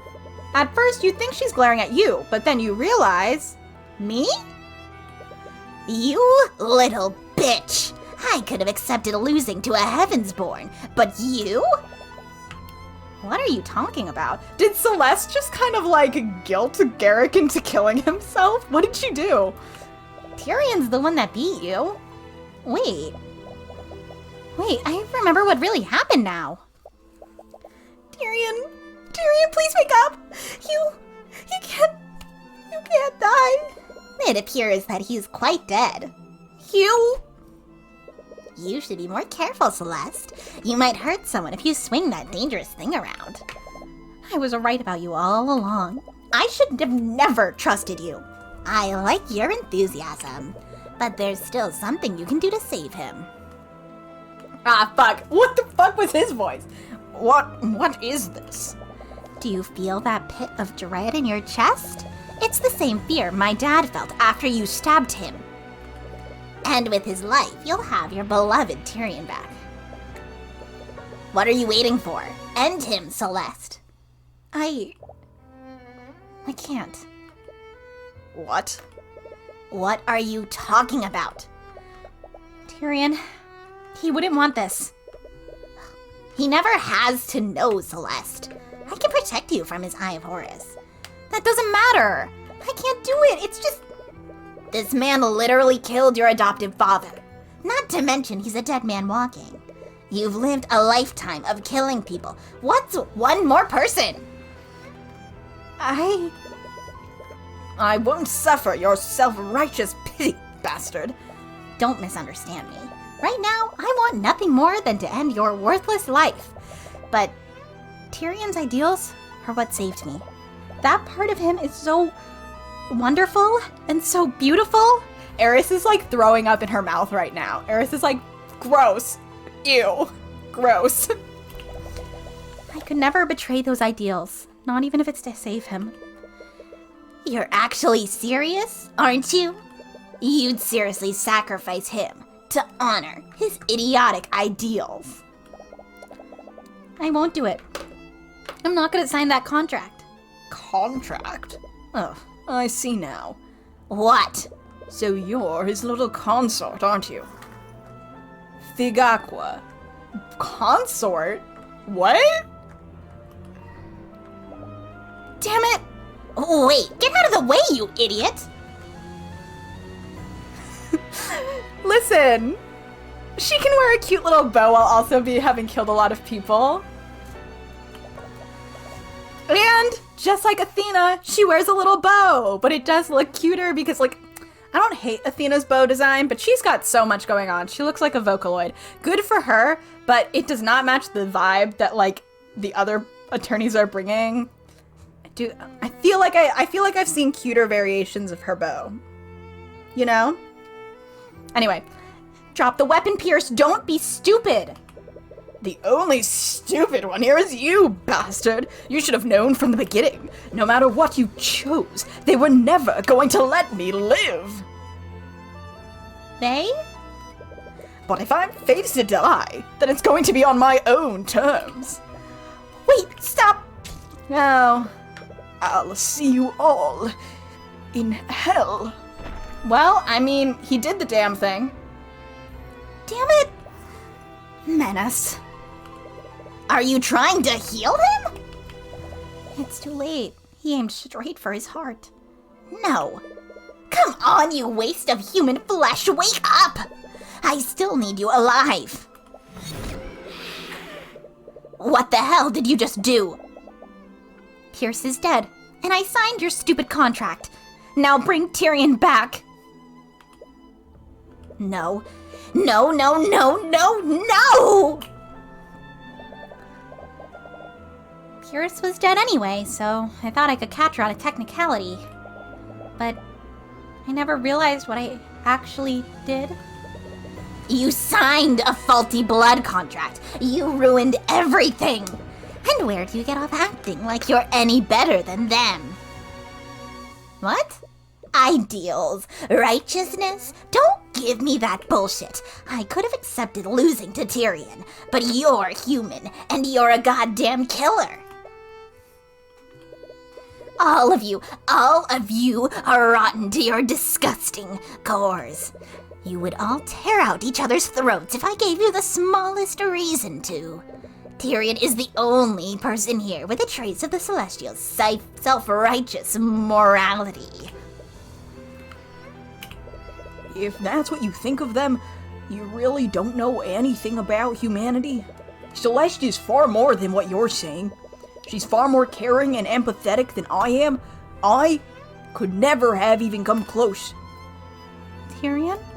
And it has nothing to do with whether I'm a Heavensborn or if she's a human. But I think I understand you a little more, Eris. Is that so? Let me ask you a question, Eris. Did you feel any amount of satisfaction when you killed my mother? What? So, you figured that out, did you? When you went on that little tirade about killing Heavensborn, I had a feeling. Yeah, I think we figured this out last week when she said this. And how does it feel, Tyrion? The person who killed your mother and ruined your life is standing right in front of you. What do you have to say? Nothing to say? Say something, damn it! I think all I feel for you right now is pity. Oh, that's rich. You pity me? Your existence is an infinitesimal blip on my eternal existence. And yet you put all this effort into making me suffer. Like, Tyrion's like, I'm just a dude, and you've, like, spent a lot of time, you've wasted a lot of time on me. Like, I am just a guy, I'm just a little guy. We're just a little guy. And you've put, like, a lot of time and energy and stress into making me have a bad day. Like, I'm just a little blip, but you spent a lot of time here. You, like, didn't need to do all that. You didn't need to do all that. Yeah, we're causing you a lot of distress for just being a guy in a suit. Like, okay. Well, was it everything you imagined it would be? Did it satisfy you at all? I bet you didn't feel anything when you killed my mother. It was just another drop of evil into your empty soul. I was excited. It was far too simple. I didn't truly make her suffer, that's why I didn't. Oh, is that right? Well, what if you did succeed into throwing me into despair? Would you have felt any sort of satisfaction? Of course, Demons can't tell lies, Eris. You can't lie to us, and you can't lie to yourself. No, that can't... And that's why I pity you. You were fated to be evil from the moment of your creation, weren't you? That's why you hate humanity so much, you envy us. Yeah, actually, Sarah's right. I want him to have wings this whole time. And everyone is like, what the fuck? But he's not addressing it. Eris isn't addressing it. Celeste is not addressing it. But my little dude does have some wings. Can we see the wings? I would like to see them. What did you just say? You're envious of humanity. You don't grow. You don't change. You can't become a better version of yourself. You're right. Your existence will probably will be eternal. You'll be eternally evil. And you'll be eternally unsatisfied. That's why you envy us. Because you'll never be free from that fate. That is completely... You can't say it, can you? You can't refute my claim because it would be a lie. You know what? Maybe you're right. Maybe I'll never be satisfied. Maybe I won't feel any satisfaction from killing you. But I'm still going to try. Oh. Well, the dragon finally did something, guys. Oh, she got crisped. Oh, she got crisped. Well, Arrogant witch. ooh. Anyway, Well, I suppose that solves that. Although, she'll definitely be back one day. We literally can't kill her. And when she does, I'll be ready. For now, let's be satisfied that we've finally discovered what happened. Oh, right. oh, I can save again? That's beautiful.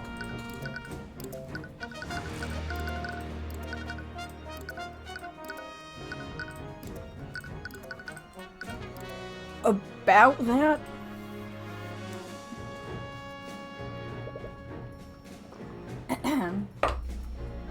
Are you serious? After all that, we still don't know who the patron is.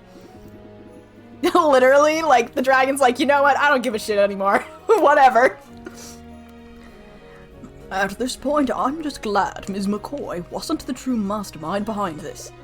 Speaking of which, now that I've nullified her contract, Celeste should finally have her true memories back. Ugh, I do remember what happened. But it's still really fuzzy. Literally, I was also devastated we were accusing the weird girl. That dragon didn't want the weird girl to die. And honestly, that's feminism. I've really been trying to remember what was on Arya's contract when I caught a glimpse of it. But I think that's the memory Eris manipulated the most. It's possible she will need some time to recover, fully recover from the Empress's demonic influence. But we don't have that kind of time. That damned demon led us around for the entire morning. It's morning the next day. Like, it's been a solid 24 hours. And we lost nearly an hour due to Cuthbert disputing that contract. Wow. Did everyone just hang out? Did someone go get refreshments? It's just past noon. Oh, right. I forgot this was a thing. Right. We have less than 3 hours before every magical trace at the crime scene disappears. Could you try testifying? Maybe reviewing everything will help jog your memory? Okay, I'll do my best. Let's do this again. Ms. McCoy, could you try to remember what happened during your business with the Empress of Discord? I'll try my best. Come on, weird girl. Come on, weird girl. I think I remember now. We went to meet with Pierce at 1:50 p.m., and we heard a commotion outside at 2:20 p.m. I saw Arya attacking the guards there, and I fought her for about 15 minutes before she broke past me. When I followed her into the prayer room, I found her there with Beatrice and Eris. They knocked Arya, Tyrion, and Pierce unconscious. I checked Tyrion's body and thought he was dead. But I realize now that Beatrice had just cast Feign Death on him. Anyways, Eris offered a deal to me, but I couldn't go through with killing Pierce. I think you know the rest. A few minutes after Pierce died, Aster, the Inquisition, and the Kingsguard showed up to arrest Arya. Okay. Aside from your conversation with Ilmata, that seems to match up with what we already knew. It appears we'll simply need to wait for Celeste's memories to return. He's clearly not okay with leaving his daughter vulnerable until then. Even if there's nothing apparently significant, I'd still like to cross-examine her. Go ahead, then. Ooh, okay.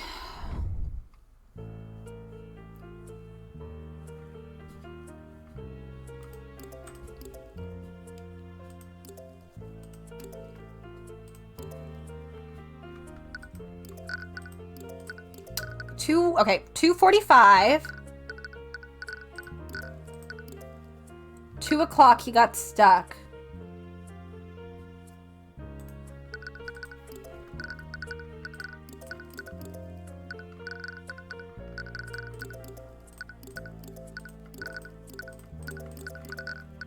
Where the fuck is Force Cage?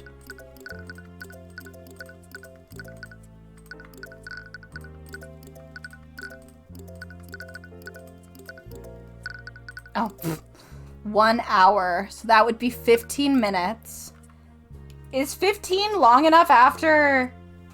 like a few minutes? Is that 15? Should we just go for it?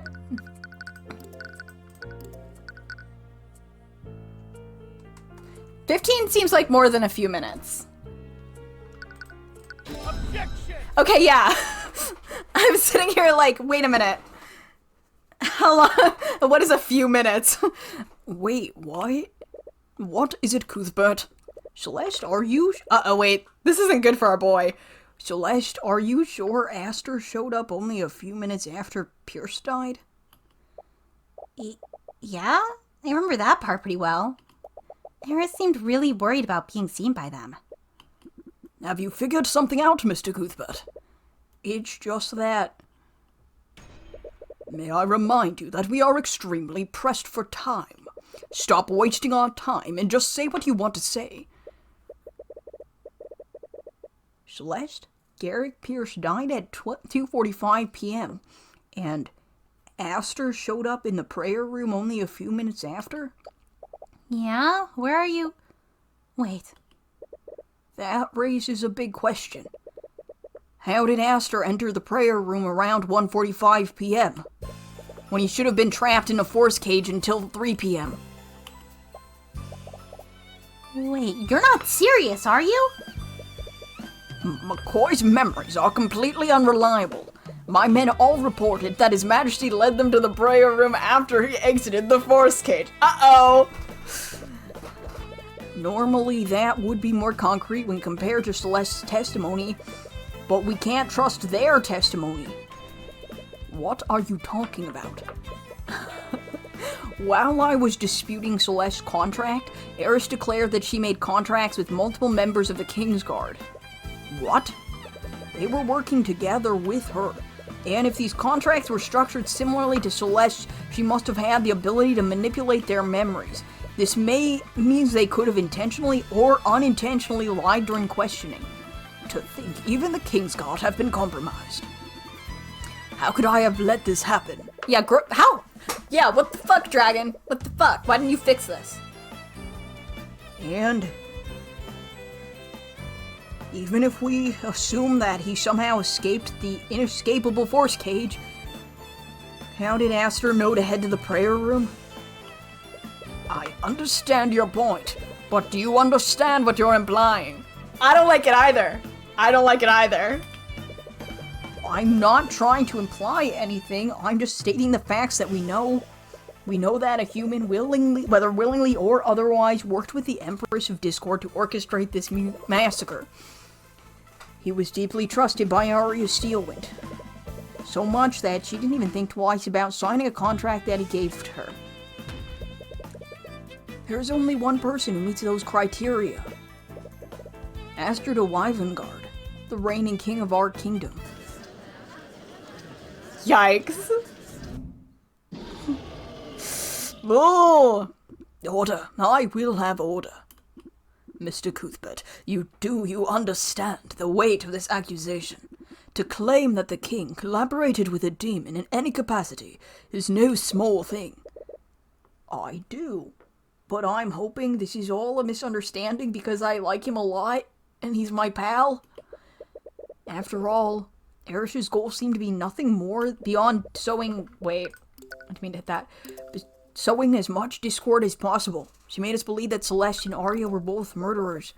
I want to save Arya, but I also want to believe in the people who've believed in me. If Aster has information that can save Arya, we have to find it. Very well, then. I suppose it's only right, then, with everything that has transpired, that the king should make his truth known. I agree, and I wouldn't have it any other way. Yikes. Kingsguard, please escort His Majesty to the stand. Yikes. Hey! It's not going well. It's not going good. Thank you for cooperating, Aster. Of course, I understand your position, Mr. Cuthbert. I'm hoping you can shed some light on how Arya came to be under the blood contract in the first place. It's possible Erish tricked you somehow and made you carry out the massacre. There has to be something we're not seeing, despite what the evidence points to. Actually, it was all the 7-year-old. Uh-oh. Evidence. You're referring to Celeste's testimony, am I correct? I'm sorry to say this, but are you sure we can trust her testimony? It's not going good for him, guys. We can trust her now. She's no longer under the effects of a blood contract, which you claim no longer exists. It's not going good. But only you have the power to manifest them in the first place. What are you getting at? I'm sorry, Mr. Cuthbert, but I suppose what I mean is... Sarah, please! After everything just happened, how can we trust you? What? You disappeared for quite some time to who knows where. And the only person who was there was you, Celeste, with you was Celeste, and a demon who can clearly alter people's memories.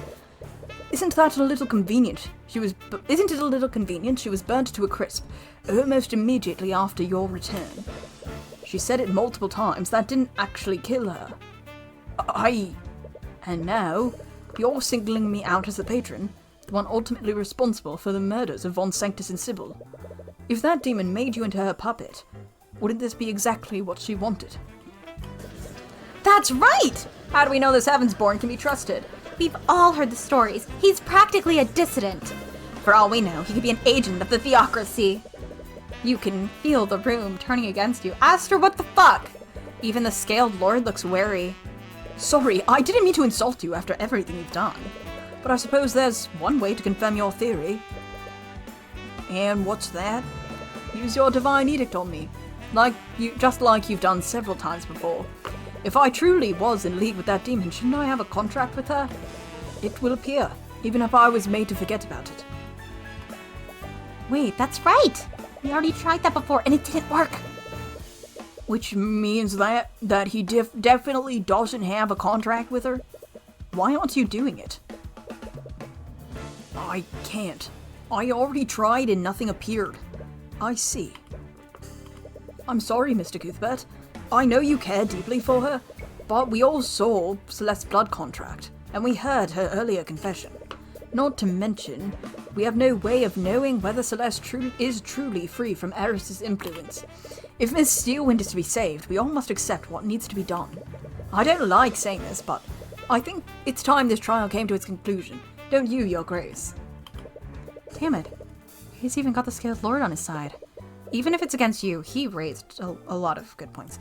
But Is he acting with malice, or is he just being careful? Come on, think, Tyrion. We just proved Micah blood contract wasn't valid. But the one who made Arya commit those murders is still out there. Maybe you've been thinking about this the wrong way. Eris found ways to trick people into signing blood contracts before, so she wouldn't necessarily need a blood contract to trick Aster into accidentally helping her. The question isn't whether Aster knowingly did this or not. The question is, what part of the plan required Aster's physical involvement? There had to have been some sort of physical involvement on his part, and that might have left behind evidence that proves it.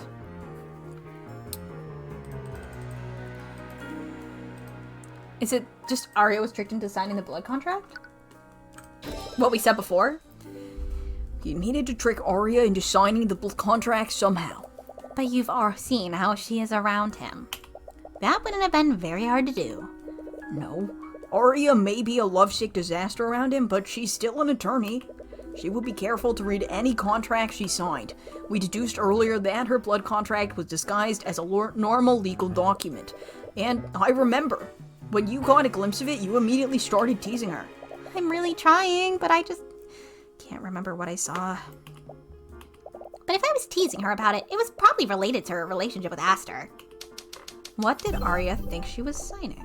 I'm sorry. I know that doesn't really narrow it down.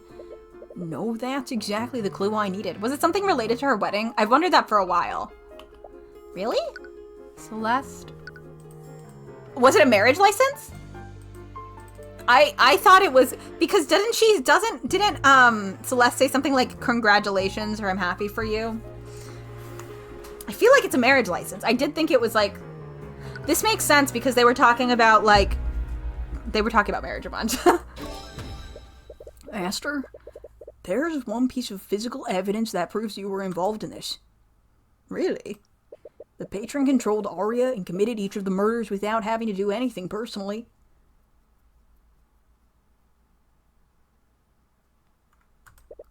But this was all contingent on tricking her into signing that contract in the first place. I recall that you went to a meeting with the High Speaker right before the massacre started. It was to discuss your marriage to Arya, wasn't it?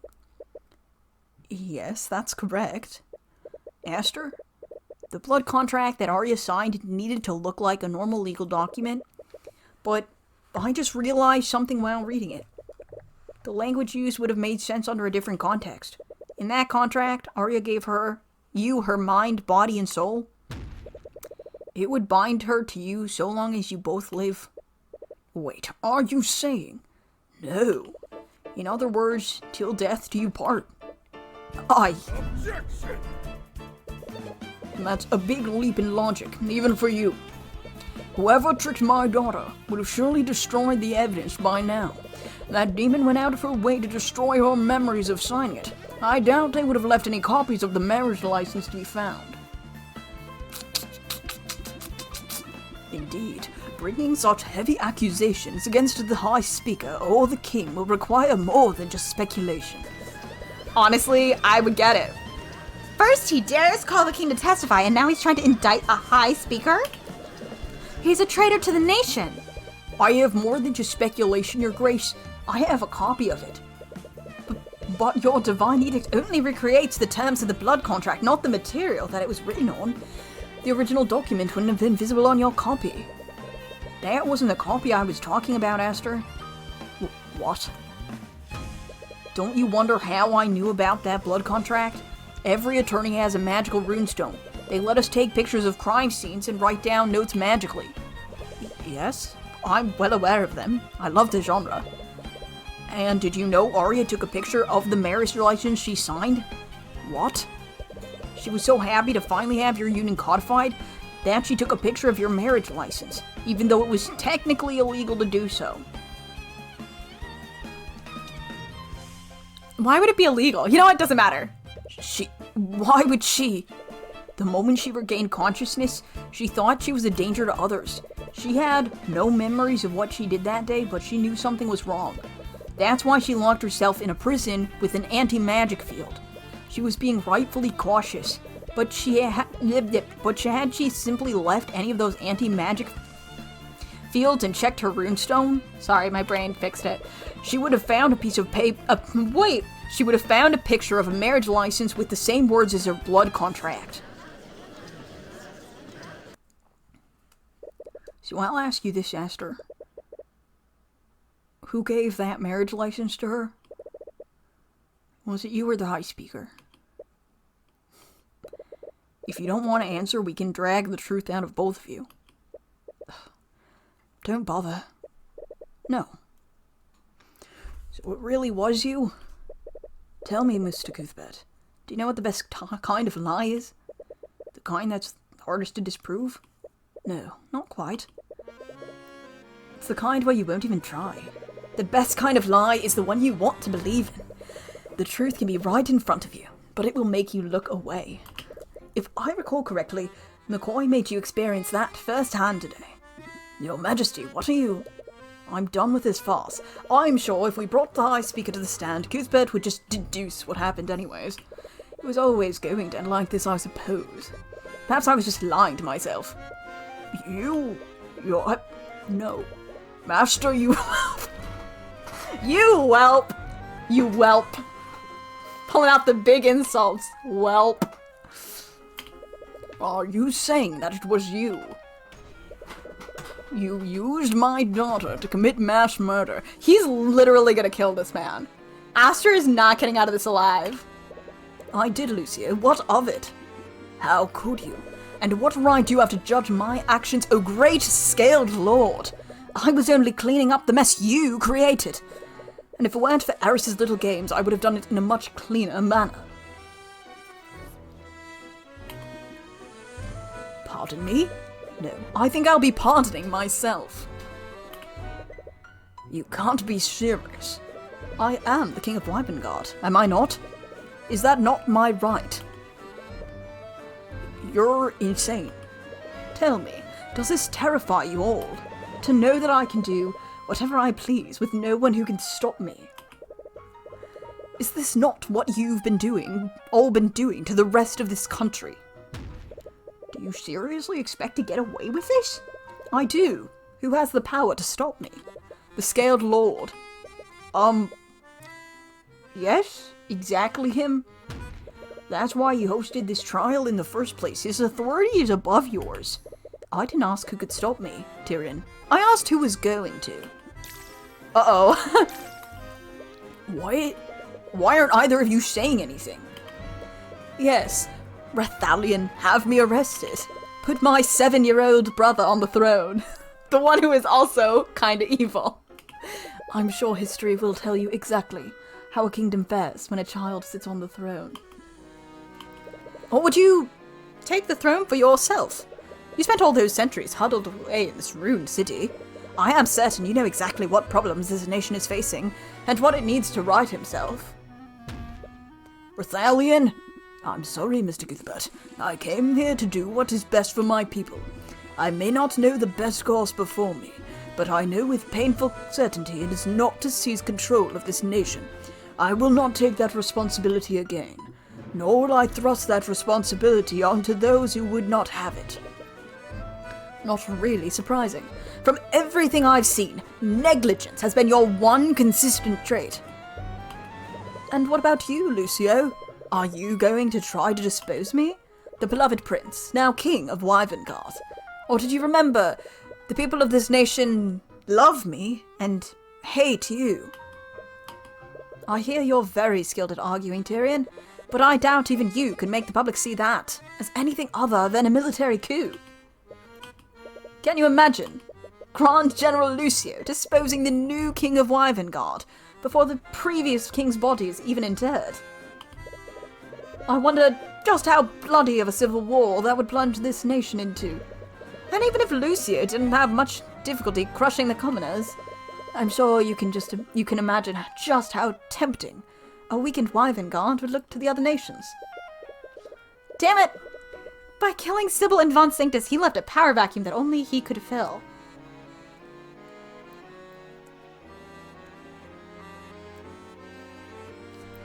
I'm rotating things in my head, don't worry about it. Esther, you're holding the entire kingdom hostage. I am merely consolidating power where it belongs, in the hands of a kind and benevolent ruler who is finally going to fix this nation. You murdered several people, consorted with demons, and enslaved your own fiancé? I'm sure that to you, my actions may seem evil and unforgivable. But to the rest of them in Wyvern nobility, I very much doubt I'm even the first to do such a thing. I really, really loved his character, but like, I think pretty much every time I was like, I love this guy, I also was like, I hope he's not evil, because I think I just kind of always knew. Like, it was going too good for him, and it was going to have to kind of go to shit, you know? It was like, too good?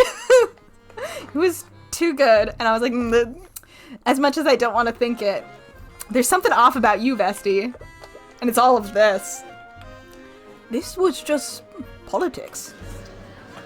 I have thoughts. I have some thoughts that I'm rotating. And I think that makes checkmate, Cuthbert. I can't believe it. I've always wanted to say that. What are you doing? Are you just going to let him get away? Honestly, Celeste, kill him. Put him in a headlock. Lucio, she's your daughter. Are you just going to let him keep control over her? My daughter would not sacrifice the stability of Wyvern for her freedom. You know that to be true. That's... He killed so many people, and he enslaved Arya. He almost killed you, and he tried to kill me. Wait a minute. That's right. Why did he try to kill you? My rotating is getting so much faster. It's rotating faster. It's like when it's like when you go from the rotating Edgeworth to the hyper spinning Edgeworth on Discord, because there's two different speeds. What do you mean? If Astra is the patron, that means that Pierce originally sent that letter to him.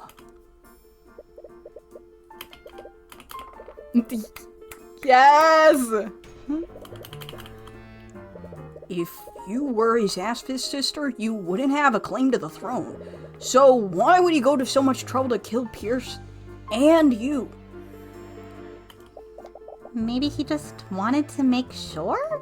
But he wouldn't have had Eris kill Pierce personally if it wasn't important. He needed both you and Pierce to die during the massacre. Which means you two were just as important targets as Von Sanctus and Sybil. Okay, but my potential claim to the throne would be the only reason he'd be scared of me.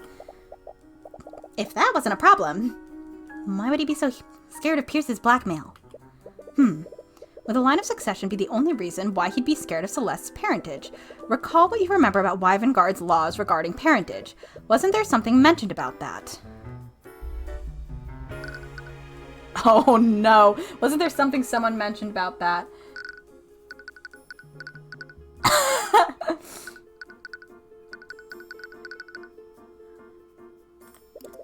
You recall a conversation you have with the Arceus. Faith is a powerful unifying force.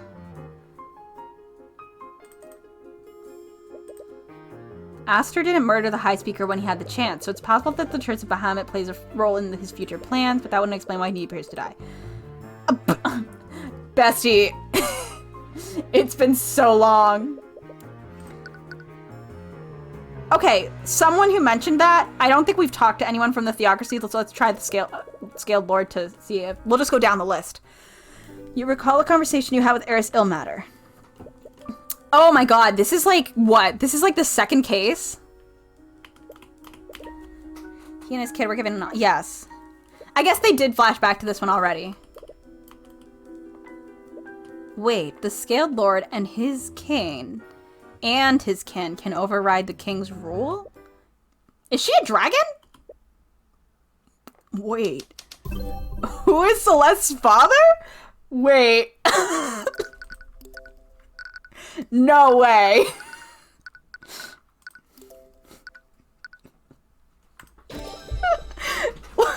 A flood of memories comes back to you. Celeste McCoy, by the authority... We've read these already, but this is case 1. By the authority of the Wyvern Guard crowd, you're under arrest. Noticing the commotion, 3 knights rush to grab her and begin dragging her away. She kicks and screams against them, desperately trying to break free. Even between the 3 knights, it's taking all their strength to subdue her. But I know more than one spell now. I actually just learned a few new spells today, And she was really good at magic. I remember this now. I'm sorry, spells. As in plural. How long did it take you to learn these spells? A few hours, I think? Okay, yes. Ah, so you come from the same humble beginnings I do. Which spells have you mastered? I haven't really mastered any of them. I know about 7 spells, though. 7? She's learned even more spells. She's been picking them up rather quickly. Make no mistake, even in my human form, I have always had the strength of an ancient dragon. This can't be real. What? What is it, Tyrion? It's absolutely crazy.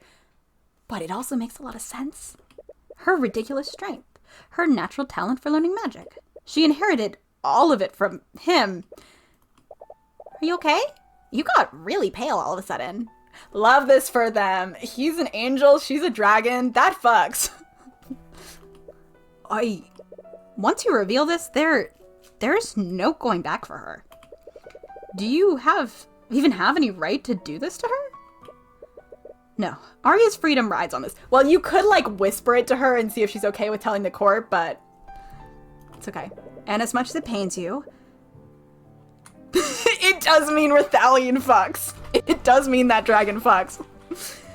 And as much as it pains you, this is the only way to save her and Wyvern Guard. I'm sorry, Celeste. What? Why are you apologizing? I'm freaking out. What I'm about to do will change your entire life. Possibly in a way you don't want it to. It will place an unimaginable amount of responsibility on your soldiers. I added words there. But it's the only way to save Arya and stop him. So, I'm sorry. Please forgive me for doing this. Do you think one little life-changing event could ever change how I feel about you? Are you sure? I owe you and Arya for what I did. But this is... We need to do this to save Arya, right? It's partly my fault she's in this situation. But if my life is really going to change because of this, promise me one thing. What is it? Take responsibility for what you're about to do. Of course, I was always going to do that, regardless of what happened. Good. Yeah, Aster's like, can you two shut the fuck up? I was gonna say, these two are taking their goddamn time and everyone is just silently in the courtroom waiting, just I got places to be. Oh my, I got Hannah, you always want to just keep a dude around. They're really, this is one thing I'm learning about you, Hannah, over the past several years of being your friend. You love to just, keep a guy around. You love to keep a bad guy around. To just, hang out and be annoying. It's great. Don't get me wrong. I love that about you. But I'm noticing a pattern and a trend.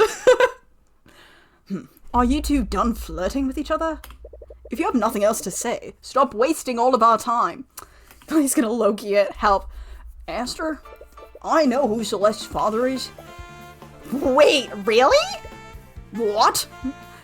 My dude is literally gonna fall over. He's gonna land on his ass and bash his head on those steps.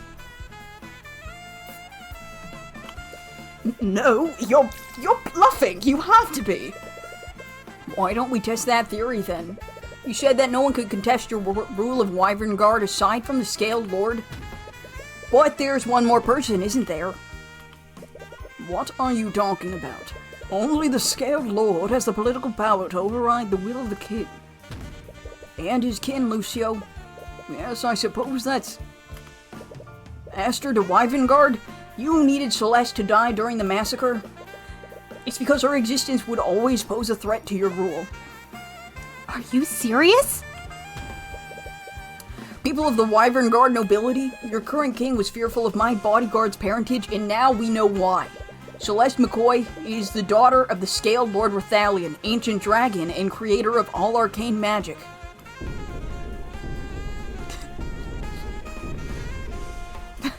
Sheath.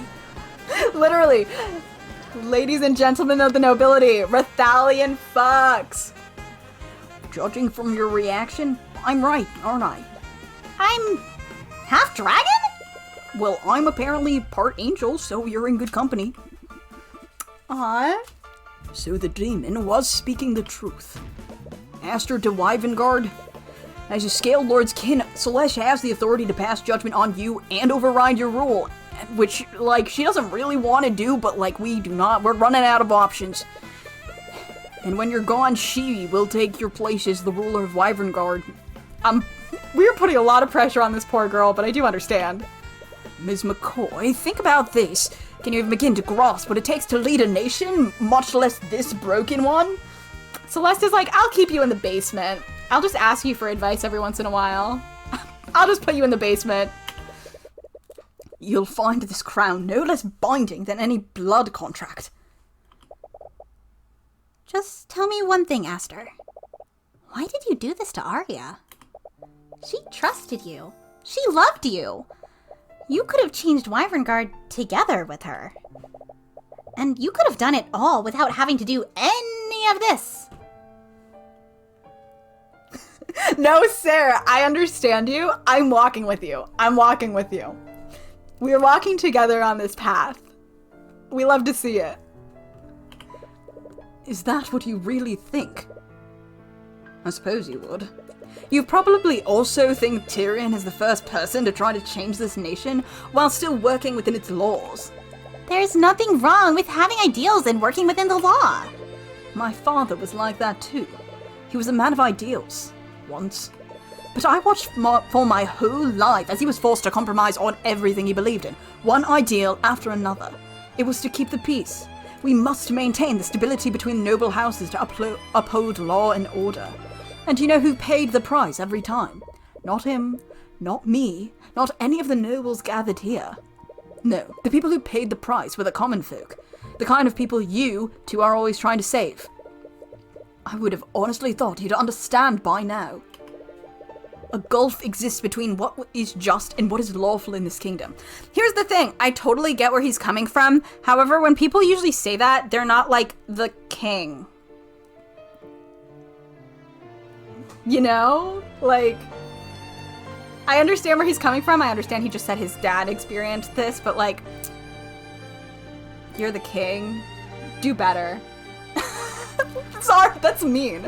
I think maybe that's a little bit mean, but like, maybe that's mean, but usually when people are like, you can't affect change within the system, they're talking about like much lower level people, and you also still can do small, like, not to be like, Aster, you came out of the gate a little strong, but I think you came out of the gate a little bit strong. Maybe, and I understand Eris was like hanging out, fucking him up a little bit, probably.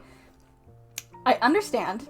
You meant well, but like day one of being king, you decided to just go straight to like killing people. I feel like we could have tried something before we jumped to murder. Like, maybe like wait a month. Like day one, not even day one, within like a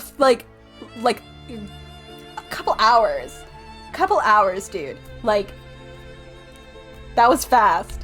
We could have held back a little. Could have held back. Anyway, I'd have thought that you two, out of everyone, could have understood why I did this. We know it's not fair. Yeah, using Arya was a super dick move. But we're capable of changing it, and you had the power to do just that. Me and Tyrion are the same person, I think. I am changing it. You worked so hard to find the truth behind Von Sanctus and Sybil's murders. But here's a little bit of truth that's evident to everyone in this room except you two. Half of the people present here today are glad that they're gone. And the other half wants to be the ones to replace them. The blood I shed in a single hour did more good for this kingdom than you two would have done in years. We could have found another way to do it, bestie. You could have told us. Like, straight up, if Aster had come to Tyrion and Celeste and been like, hey, we gotta change things, they would have found a way. Not to be dramatic, We could have found it. You should have just asked us for help. Not to tell you how to do your job, Aster. You should have asked us for help. So that's how you plan on fixing this country's problems? By working with demons and killing your way to a brighter future? If I have to, why not? Every day across this nation, commoners are killed and oppressed at the hands of the very nobles gathered here. He's like, just light the place on fire. Just light this room on fire with all of us inside of it. That's where Aster's at right now. They bleed this country dry and feed on its people like carrion. I am merely returning a much-needed sense of equality. Oh, he's so large. Do you really think any of you are in a position to judge me? All of you, who came running at the news of my father's death, all so you could be the first to fill my ears with your sycophantic praises. True. Celeste is just like awkwardly looking at her dad. Like she's trying to listen to Aster, but she's just like, she cannot look away from her dad. Do you know what the difference between the Empress of Discord and all of you is? The demon was just a bit more honest. Arya wanted to change that. She would have helped you. Arya is too stupid and too naive to do anything. She loved you. How could you? She loved her idea of me. She loved a weak and ineffectual prince who would have been born watching his kingdom rot with a damned smile. She loved your kindness, Aster. This is kindness. The blood I will spill will be the greatest kindness this kingdom has ever known. And once I'm done, Wyvern will be better and stronger for it. Aster.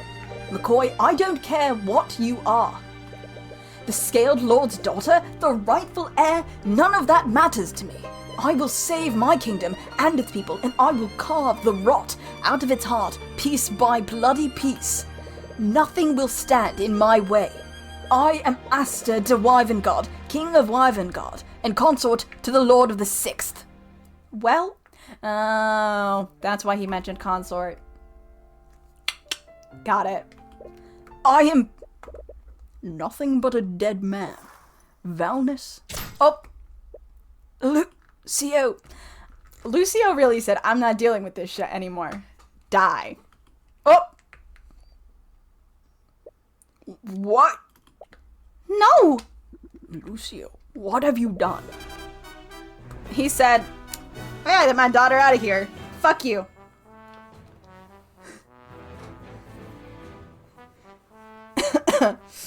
Lucio was like, I am not fucking around with my daughter's safety and well-being. Not doing it. The blood contract, Cuthbert. What? My daughter's blood contract. Does it still exist?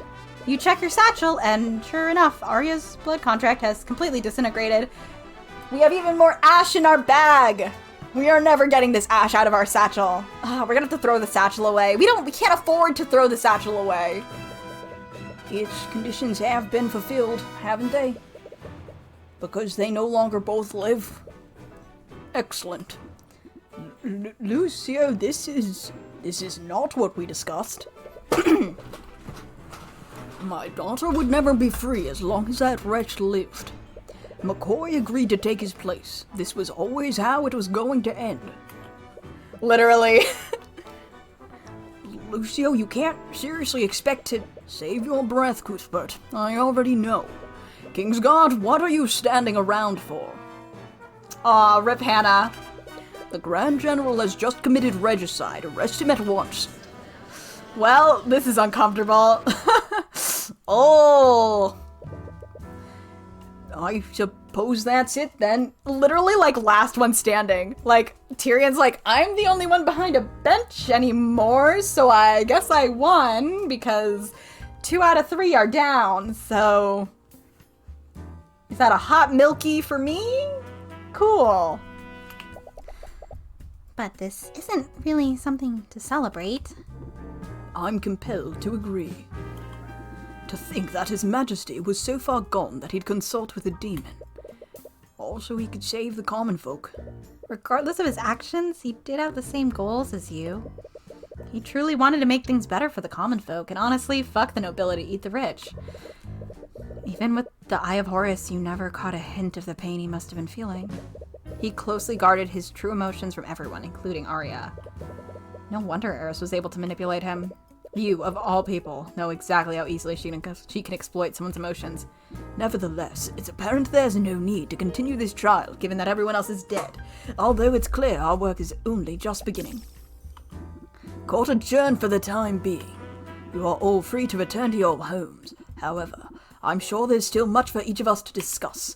Many things have changed here today, and I'm sure many of us will need to make arrangements to adapt. Celeste, baby, she's gonna be so stressed. Until then, please refrain from discussing the events of today outside of these halls. Not gonna happen. My phone just opened a Duolingo notification and started speaking Spanish at me. Hello? Hi. There's no way people are gonna keep this a secret. I'm sorry. Like, are you kidding me? 1, dragon. 2, angel. 3, demon. 4, multiple demons. 5, dragon has a daughter. 6, the king is dead. 7, the king was evil. Like, we can keep going. There's no way these people are not immediately telling everyone they know. Like, the king is dead. The king we got like 2 days ago. Like, people don't even know the other king died outside of this room. We've gone through 2 kings and no one knows about it yet. Hello? Yeah, literally, someone was streaming this. Are you kidding me? Everyone knows. This goes without saying, but we must keep today's events a secret from the public, at least for now. Celeste is like, shit, I already tweeted. I'm so sorry. Oh my god. You all exit the Scaled Lord's lair. Considering everything that's happened, this should feel like a victory. I mean, I feel like these two considered Aster friends. I think they can be really upset about this. Eris was saved. Arya was saved. Eris was vanquished. Temporarily, at least. And the patron no longer lives.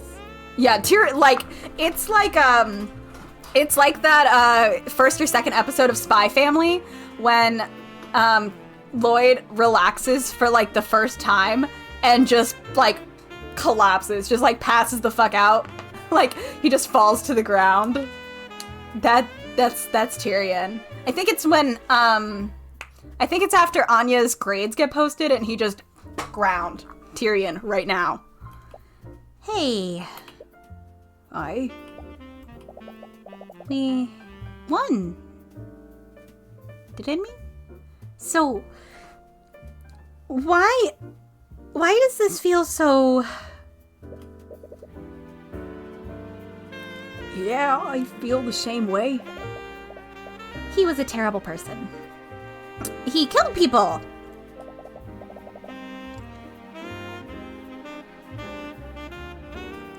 He tried to kill us.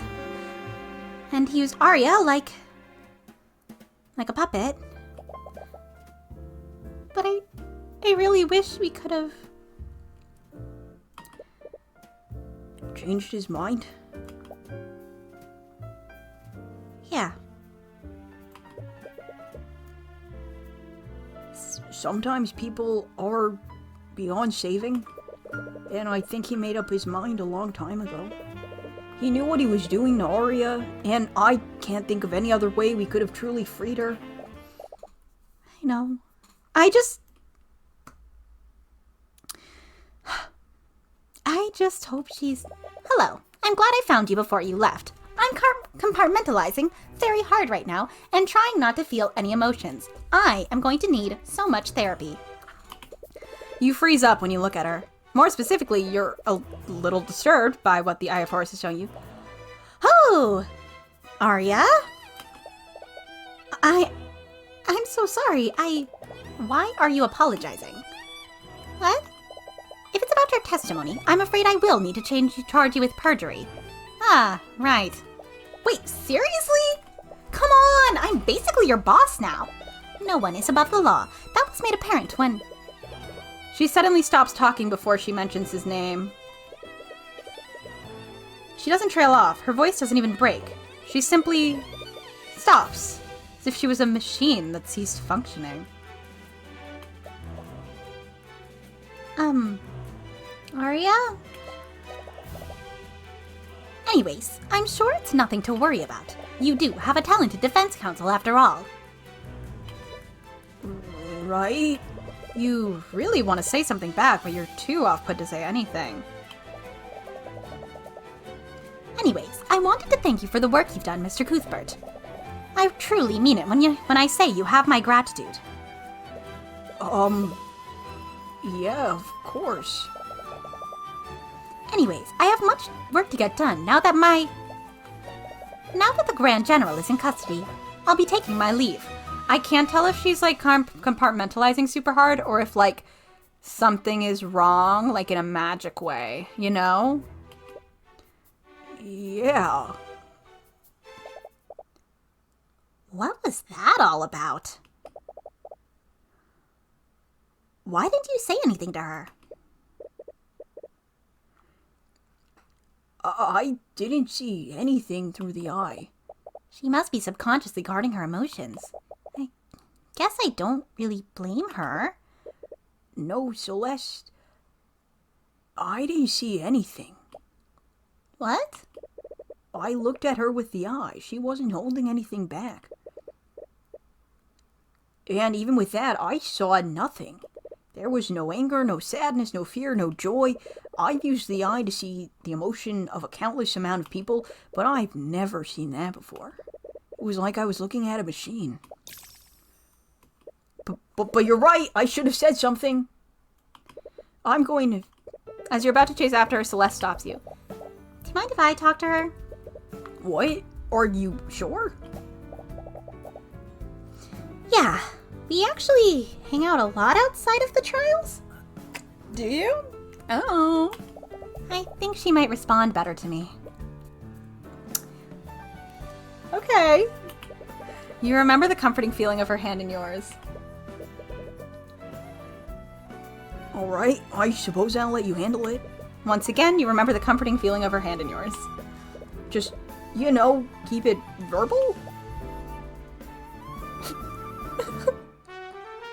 Tyrion? So you're... Uh-huh. Okay. What? Never mind. I don't know what I'm saying. Just go. Alright, you weirdo? Yeah, don't kiss her. I mean, what? I mean, Celeste has 2 hands. She can hold as many hands as she wants. It looks like you've gotten the acquittal of yet another client, but it didn't tie up quite so neatly as you hoped at all whatsoever. What do you mean she's gone? She was just here. I'm sorry, Your Grace? You may not know what the future has in store for the 2 of you, but perhaps it's okay. You have a feeling that as long as you have her, no, as long as you have everyone, you can begin forging your own path. A path that is completely chosen by you this time. Oh! Big moon. Damn it, Arya, where are you? Oh! Hi! Oh! Hello? My apologies. I didn't mean to frighten you. Got it, Hannah. No, it's fine. You're looking for Miss Steelwind, aren't you? Yeah, how'd you know? She's been sitting outside my lair for a while. I tried speaking to her, but... Yeah, I get it. I'm going to try talking to her. Of course. Rithalion? Yes? I'm not mad at you, you know? What? I'm not sure why you left me at the Mokoi Tavern, but because of that, I got to be raised by my mom and dad. And if I didn't live there, I would have never met Tyrion or Arya. I'm putting them in the same sentence. Don't read into this. I could never be mad about you at you giving me a life like that. Which could mean nothing. Plus, now that I know that I'm half dragon, that's pretty cool, isn't it? I'm trying not to think about the rest of the implications right now. Ms. McCoy. Don't be so formal. I'm technically your daughter, aren't I? Right, Celeste. So, I've been meaning to ask about you and Mr. Cuthbert. Are you two? Oh, wow, look how late it is. I better go talk to Arya right now.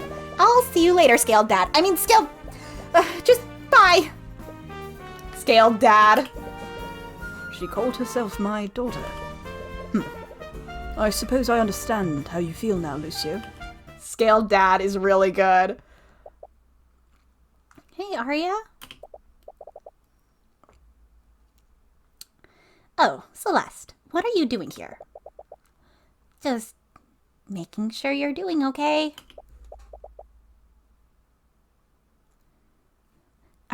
You are doing okay, right?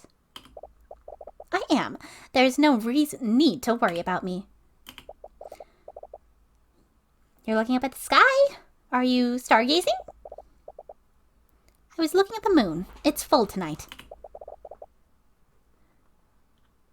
Do you mind if I sit and watch with you? Do what you want.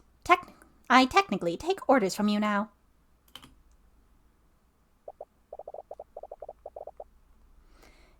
You know, it was also a full moon outside on the night my parents found me in their inn. That's why they named me Celeste. It's the word for heavenly bodies in the Draconic language. Is that so? Yeah. They told me they thought I was a gift from the Scaled Lord. In a roundabout way, they were actually kind of right. It's a little funny when you think about it. By the way, I never got to thank you for sticking up for me before. What? Remember? You jumped onto the stand when Tyrion manifested my blood contract. Not that I blame him, but I don't think he believed me at that point. If you'd never done that, who knows how this could have ended up. I really appreciated you doing that. You're a really good person, Arya. I was merely doing what I thought was right. There are a shocking amount of stories I've read where someone sleeps with a dragon. I believe one of them is Seraphina. I think that one, and she's half dragon. They're out there. And that one's like a middle grade novel. Maybe a little bit older than middle grade. I just never read the other ones because like I looked at what happened and I was like not super interested, but whatever. Yeah, I guess that's what you've always done. You're not really going to charge me with perjury, are you? Of course I am. I was serious about that. Damn it. But we do require your help to hold the structure of our kingdom together. We won't sentence you to prison, but I might have you do some community service. Fine. I guess I can live with that. My father told me I was being too lenient, but I can understand the position you were put in. We all do stupid things for love, after all.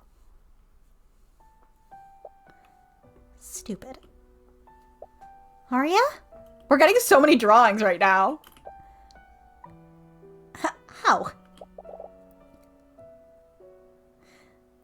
How could I be so stupid? Oh, this is really cute. Sorry. Hey, you're not... I am a complete and utter fool. I knew about blood contracts after what happened to Beatrice. I am an attorney, for Lord's sake. I read countless illegal documents, and when I signed that contract, I knew something was wrong. But I was just so stupidly happy. That's not fair. No one could have expected him to do something like that. Now my father, he's going to pay for my stupid mistake. I'm sorry. Celeste, why did I trust him so much? He used me like a puppet with my hands and my magic. He made me.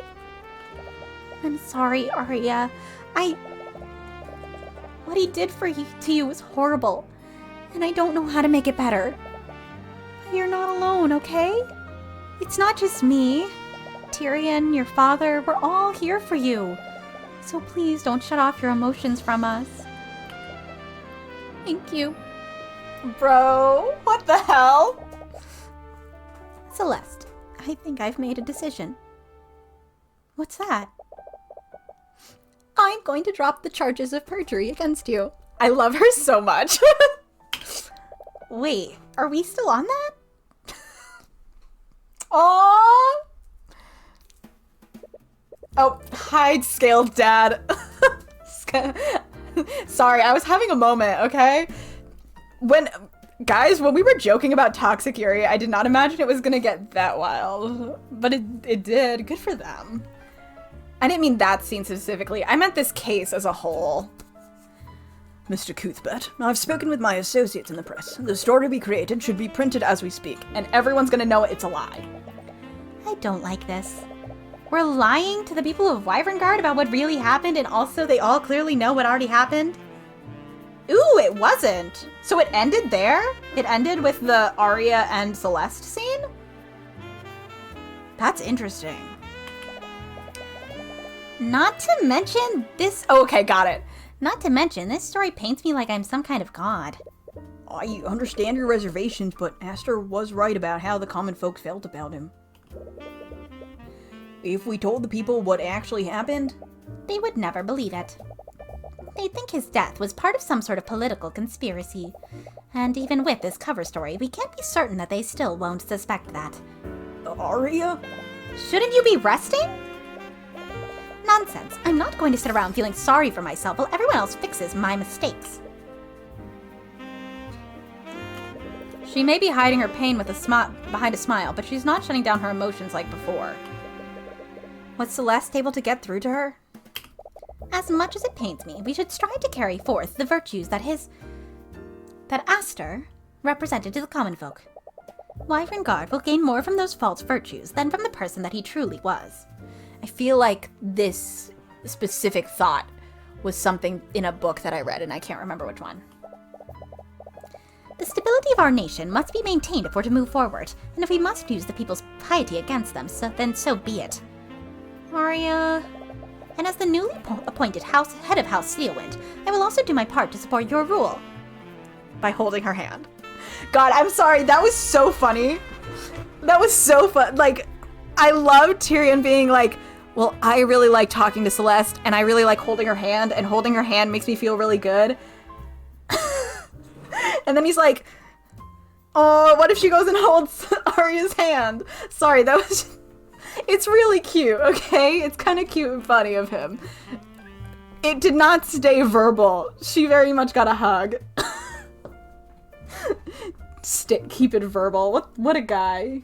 Oh my god. As will the scaled lord. Celeste smiles in gratitude to their words, but she meekly glances at you expectantly. Do you even have to ask? I made a promise to you, didn't I? And it's not just us. I'll do my best to make sure that the rest of Wyverngard supports you too. Oh yeah, since you two patched things up, we could also ask for Ruby's help? Right. I forgot I was supposed to meet with her this morning. I'll need to apologize to her about that. Wait, have you still not told her what happened yet? We had more important things to worry about. I'm sure that she'll understand. Tyrion, the last time you saw her, you manifested a blood contract without explaining anything. Then you vaguely said something about helping Arya. Don't worry, I'll explain everything to her once things quiet down. I was too worried you were holding Arya's hand. I mean, in the end, he was right to worry about that. Tyrion, that story we fabricated is being printed right now. Everyone in Wyverngard is going to read about it in the paper, including her. They're fucked. This kingdom is fucked. Oh. What's all of this noise about? What? Have you been living under a rock, lady? Read the morning paper. The Scaled Lord has returned. What? Okay, this part. Got it. Demonic attack claims the lives of prominent figures. Chaos broke out yesterday during the private wedding between Arya Steelwind and Crown Prince Aster de Wyvernguard. In a surprise attack orchestrated by a malevolent dragon, a devastating loss was inflicted upon our kingdom, shattering the very foundations of our power and stability. The carnage left in the wake by this abyssal assault was nothing short of catastrophic. Among the fallen were Lady Coraline Sybil, Lord Lloyd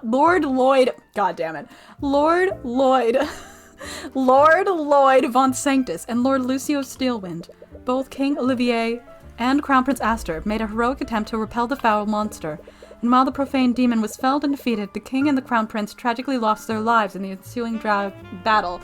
I looked over and read Hotwired Gaming's message, and I was like, yep, the ensuing dragon. Nope.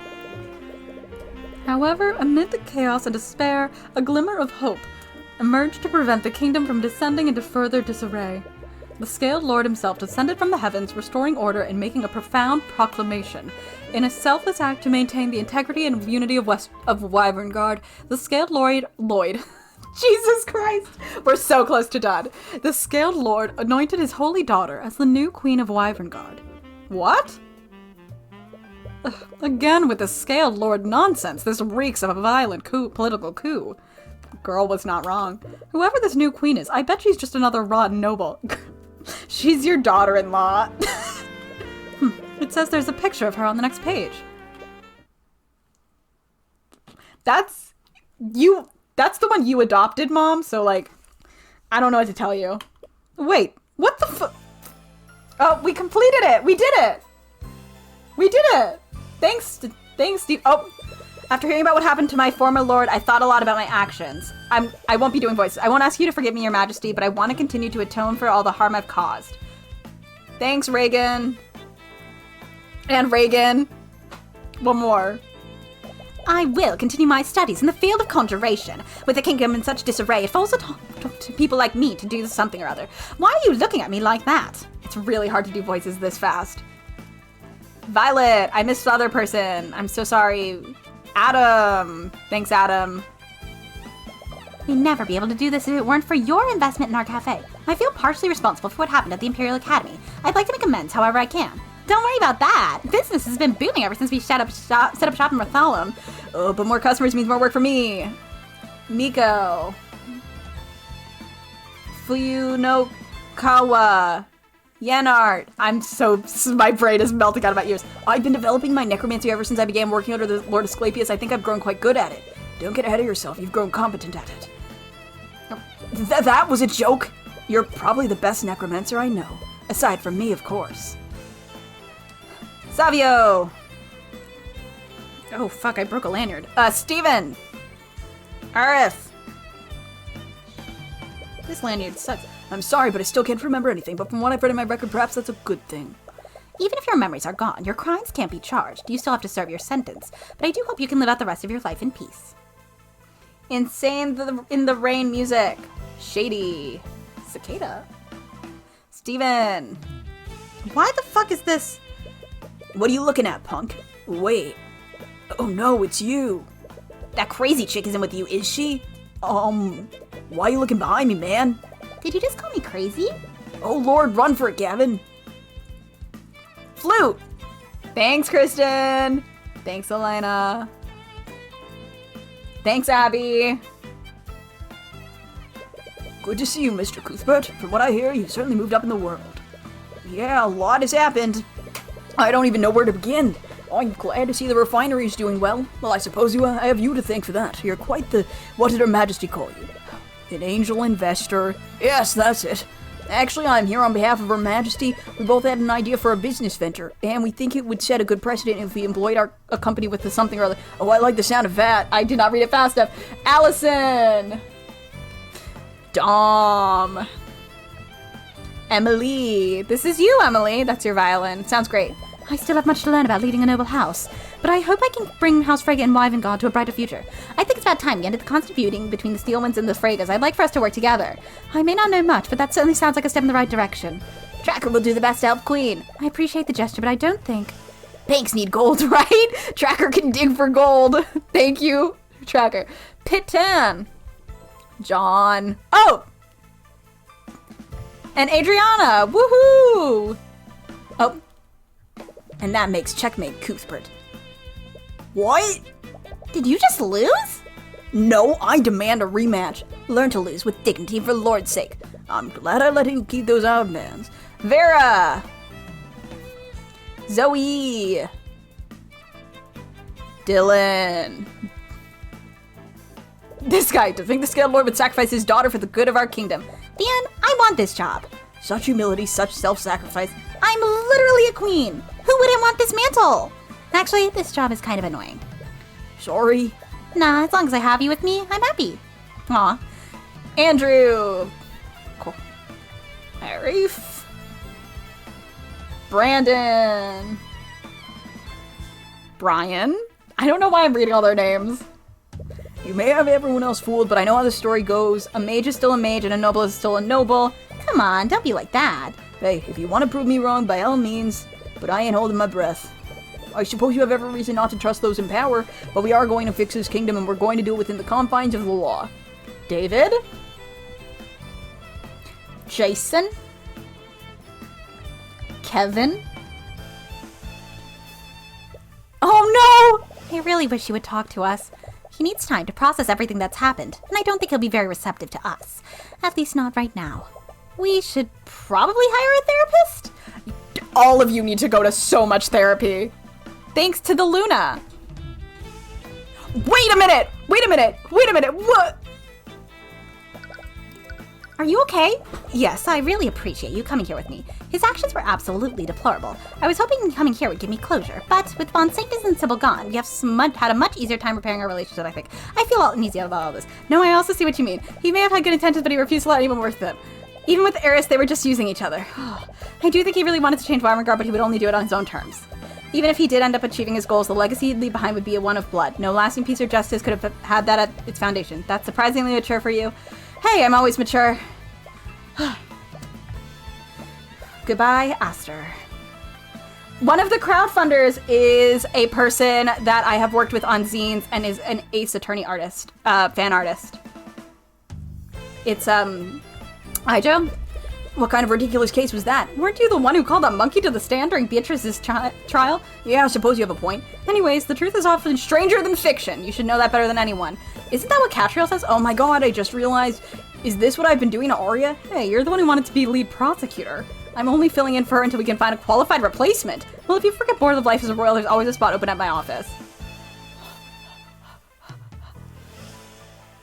Now I'm looking to see if I recognize anyone else. I'll send you who it was. I see they allowed you to keep your axe. Why'd they do that? I thought I asked you to stop visiting me. You did. I merely chose to ignore you.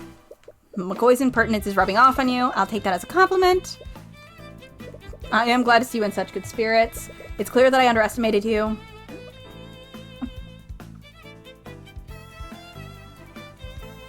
Emily equals MC squared. Nice. I'm surprised you're not sentencing me to death. I suppose I should be grateful. Yeah, we kind of need you alive so we know when Eris is back. You're using me like a canary in a coal mine. I'm almost proud of you two. Although, I am curious as to why she hasn't returned yet. Hats!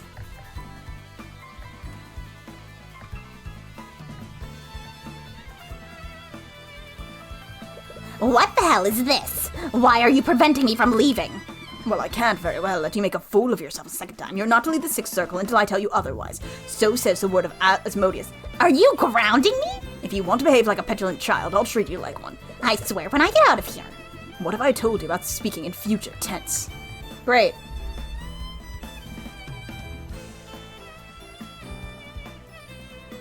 Are you sure you don't want to move into the castle with us, Mom? No, I've grown attached to this place. It was your father's. It doesn't seem right to abandon it. Yeah, I get what you mean. Anyways, I want to give you two some privacy. Mom! So stop dragging your feet, Tyrion. I want to live to see my grandkids. Mom! She said, excuse me.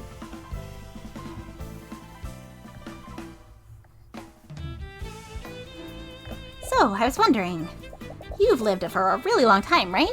I have. Do I have any siblings? No, I'm sorry. There was one many centuries ago, but I lost her. It was rare, even across the centuries when I've sought companionship.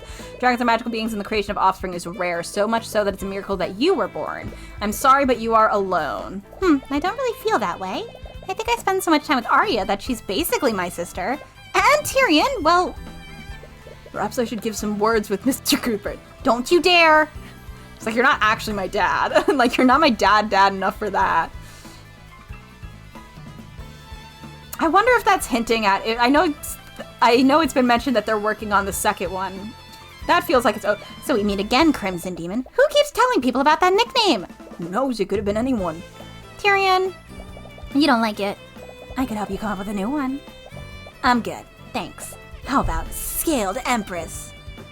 okay. I actually really like that. I'm like curious, like, centuries ago. But do they live for a long time if they're only half dragon? That's my question. Dracogen. Oh, ahoy, Cuthbert. I have everything ready for tonight. What? It's nothing.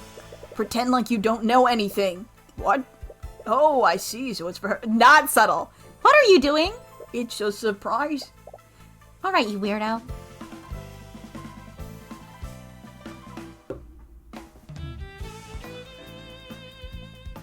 Police dog from the future. Oh. All right. We did it. Also, look, Celeste's occupation is queen now. You're right. I was not looking at the chat because I was frantic. I was frantically reading. Hey, why'd you bring me out here? You're not usually this secretive? Come on, it's a surprise. Wait, is that a boat? Are you going to be okay? I thought you were really prone to motion sickness. Me and Tyrion are the same person. Holy shit. Don't worry, I've done this plenty of times before. All right, if you say so. Tyrion, it's really dark. Are you sure this is safe? Yeah, there will be plenty of light soon. Soon? In about 3, 2, 1. Wow. Right on schedule. You knew this would happen? During certain times of the year, the ley lines around Arnax become extremely potent. A lot of the businesses here take advantage of this to charge the arcane power cells in their homes. And those effects are amplified when they do it simultaneously. This is what happened when they synchronize with each other. It lights up the entire city. You're such a nerd. But it's beautiful, right? Yeah, it is. My mom used to bring me out here before everything happened. You're the only other person I've ever shown this to. Oh! I've really missed being able to spend time with you like this. Yeah, me too. It was so much simpler when you were just an attorney and I was your bodyguard. But now I'm the Scaled Lord's daughter and you're the lead prosecutor. We barely get to see each other. I like how it still says defense attorney for our job though. Like we're acting as lead prosecutor, but do not get it twisted. Do not get it twisted. But at least we're together now? And you have something to remember whenever we're apart. Yeah. This is so sweet. I love him so much. What? Your thoughts are leaking, Celeste. What do you... Oh! It's been so long, I forgot to... Oh my god, we get more art. Yes! He's still in his fucking suit. I love his suit. Literally everyone else looks like they're in Genshin Impact and he is in a suit. It's so funny. I love him so much. He's like, this is a very romantic night. It's very important to me. And I am going to wear my court suit. Is something wrong? She always had a habit of I'm so tired. She's always had a habit of teasing you. So you can't help but enjoy putting her on the other end for once. Once we hit over 3 hours, my voice acting goes down the drain. No more reading. Leave me alone. I didn't really mean... Oh, wait, no. I did mean it, but... I know this is like a really rude thing to say. No fucking way! Why, you're joking, right? You're serious? No way. I don't know if that's funnier or not, that it mostly looks completely identical to one of our suits. But I kind of hate the Eye of Horus sometimes. I need to see this afterward. I love you too, Celeste. Okay. You try to inch closer to her, but she's trying her hardest to avoid eye contact with you. But there is one way to make her meet your gaze. Oh? They are still on a boat. My dumbass would have fallen in the water. I would just knock it over. Like, I would just knock the boat over. Like, really cringe embarrassingly. Just over the... we would just be off balance. We'd be over the side. We'd be soaking wet. We'd be drowning. Tyrion, Do you not want this? Of course I do. I think I've wanted this for a long time. Girl, you've wanted it since, like, the second case. I always find myself smiling like an idiot whenever we're together. I don't think I've ever felt this happy before. Your faces inch closer to each other. We're gonna take our time. Aw, you two may never be able to go back to your old lives, but moments like this make everything worth it. You'll always keep your promise, right? No matter what happens, no matter where each of us goes, we'll go there together. Good. Sorry, this is all a little too much. I'm feeling a little lightheaded. Take all the time you need. Right now, we have all the time in the world. Miles? Miles Varen Calgalad. Occupation Arch Sentinel, age 27. Who the fuck is this guy? Named Miles. We have got to stop naming characters Miles. I have collected too many Miles. Like, we're doing a fucking marathon out here with how many Miles I've collected. Have you heard about what happened in Wyverngard? Ilias Stormwake, High Inquisitor 23. Is that why you've called me here? This could have been in an email art. They have emails? Sorry, I got really... I love saying this could have been an email. This could have been in an email, Arch-Centennial. This is serious. How did we not know about this Tyrion Cuthbert? Keeping records of the Heavensborn is Lumina's responsibility, High Inquisitor. Frey Cuthbert was always a slippery one. Even you couldn't track her. And he's just one Heavensborn. Ilya, he brought the Lord of the Six to the court of bloody Azeroth. Azathoth. I got it. Do you have any idea the amount of damage they could have done to the Multiverse there? This is a lot to reveal at the very end of your game. They have emails and they have multiverses? You're worrying too much. We're still here, aren't we? The multiverse is intact and everything is fine. Ilya? He has the Eye of Odin? What? I checked the data my drones collected. Your drones? Also, Odin? These readings, they are exactly the same as the ones we gathered during our experiment with Frey. He awakened its power, albeit briefly. For what? For what? What would that have been?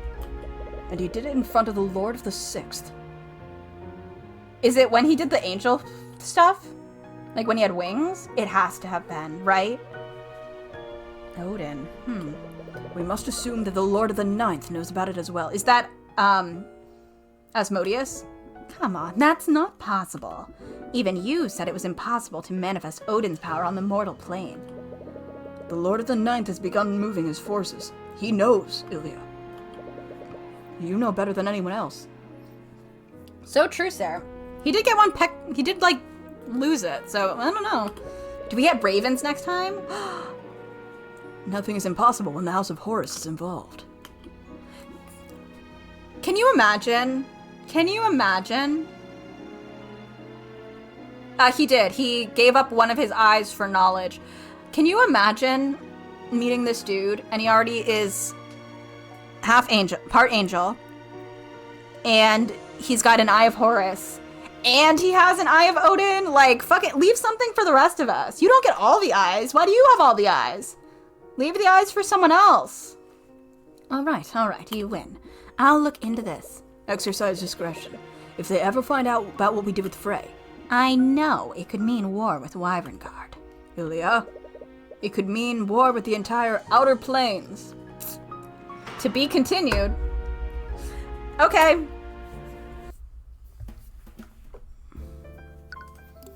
This one right here. You can't see my, Yeah, what did you see when you gazed beyond the Divine Gate? Great question. I don't mean to, like, put this person on blast, but, Aichao? I don't know how, Abi actually says their username. We just know this person. We know this person. That's all. Okay, hold on. Let me see if...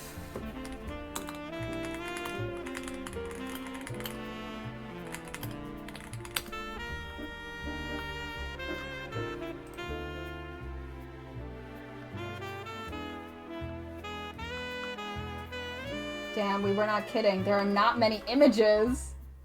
Maybe we cannot find this. That's a spoiler-free review.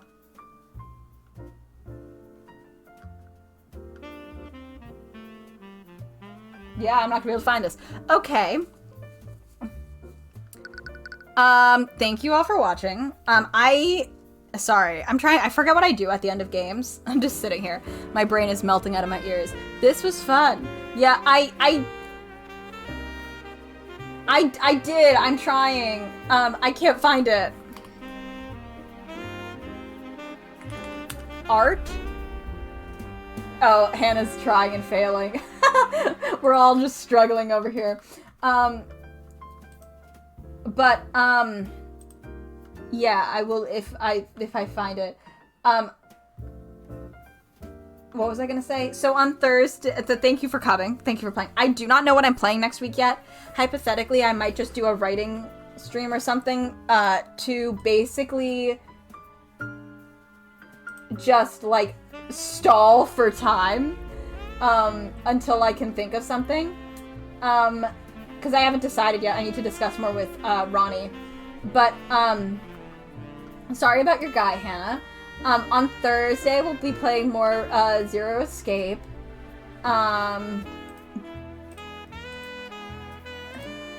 And I can't remember what we're doing, but it has gone to shit. That's for sure. And on Friday, I don't know, because again, I have to talk to Ronnie, but I'm doing my best.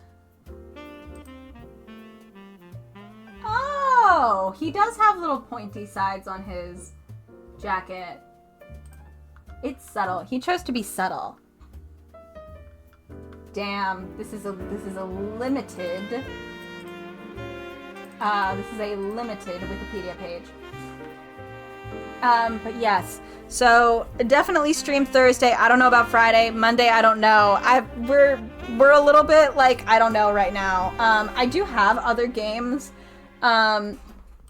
But mostly I need to see what Ronnie wants to do about Fridays so I can see if I should maybe move something. Oh, spoilers.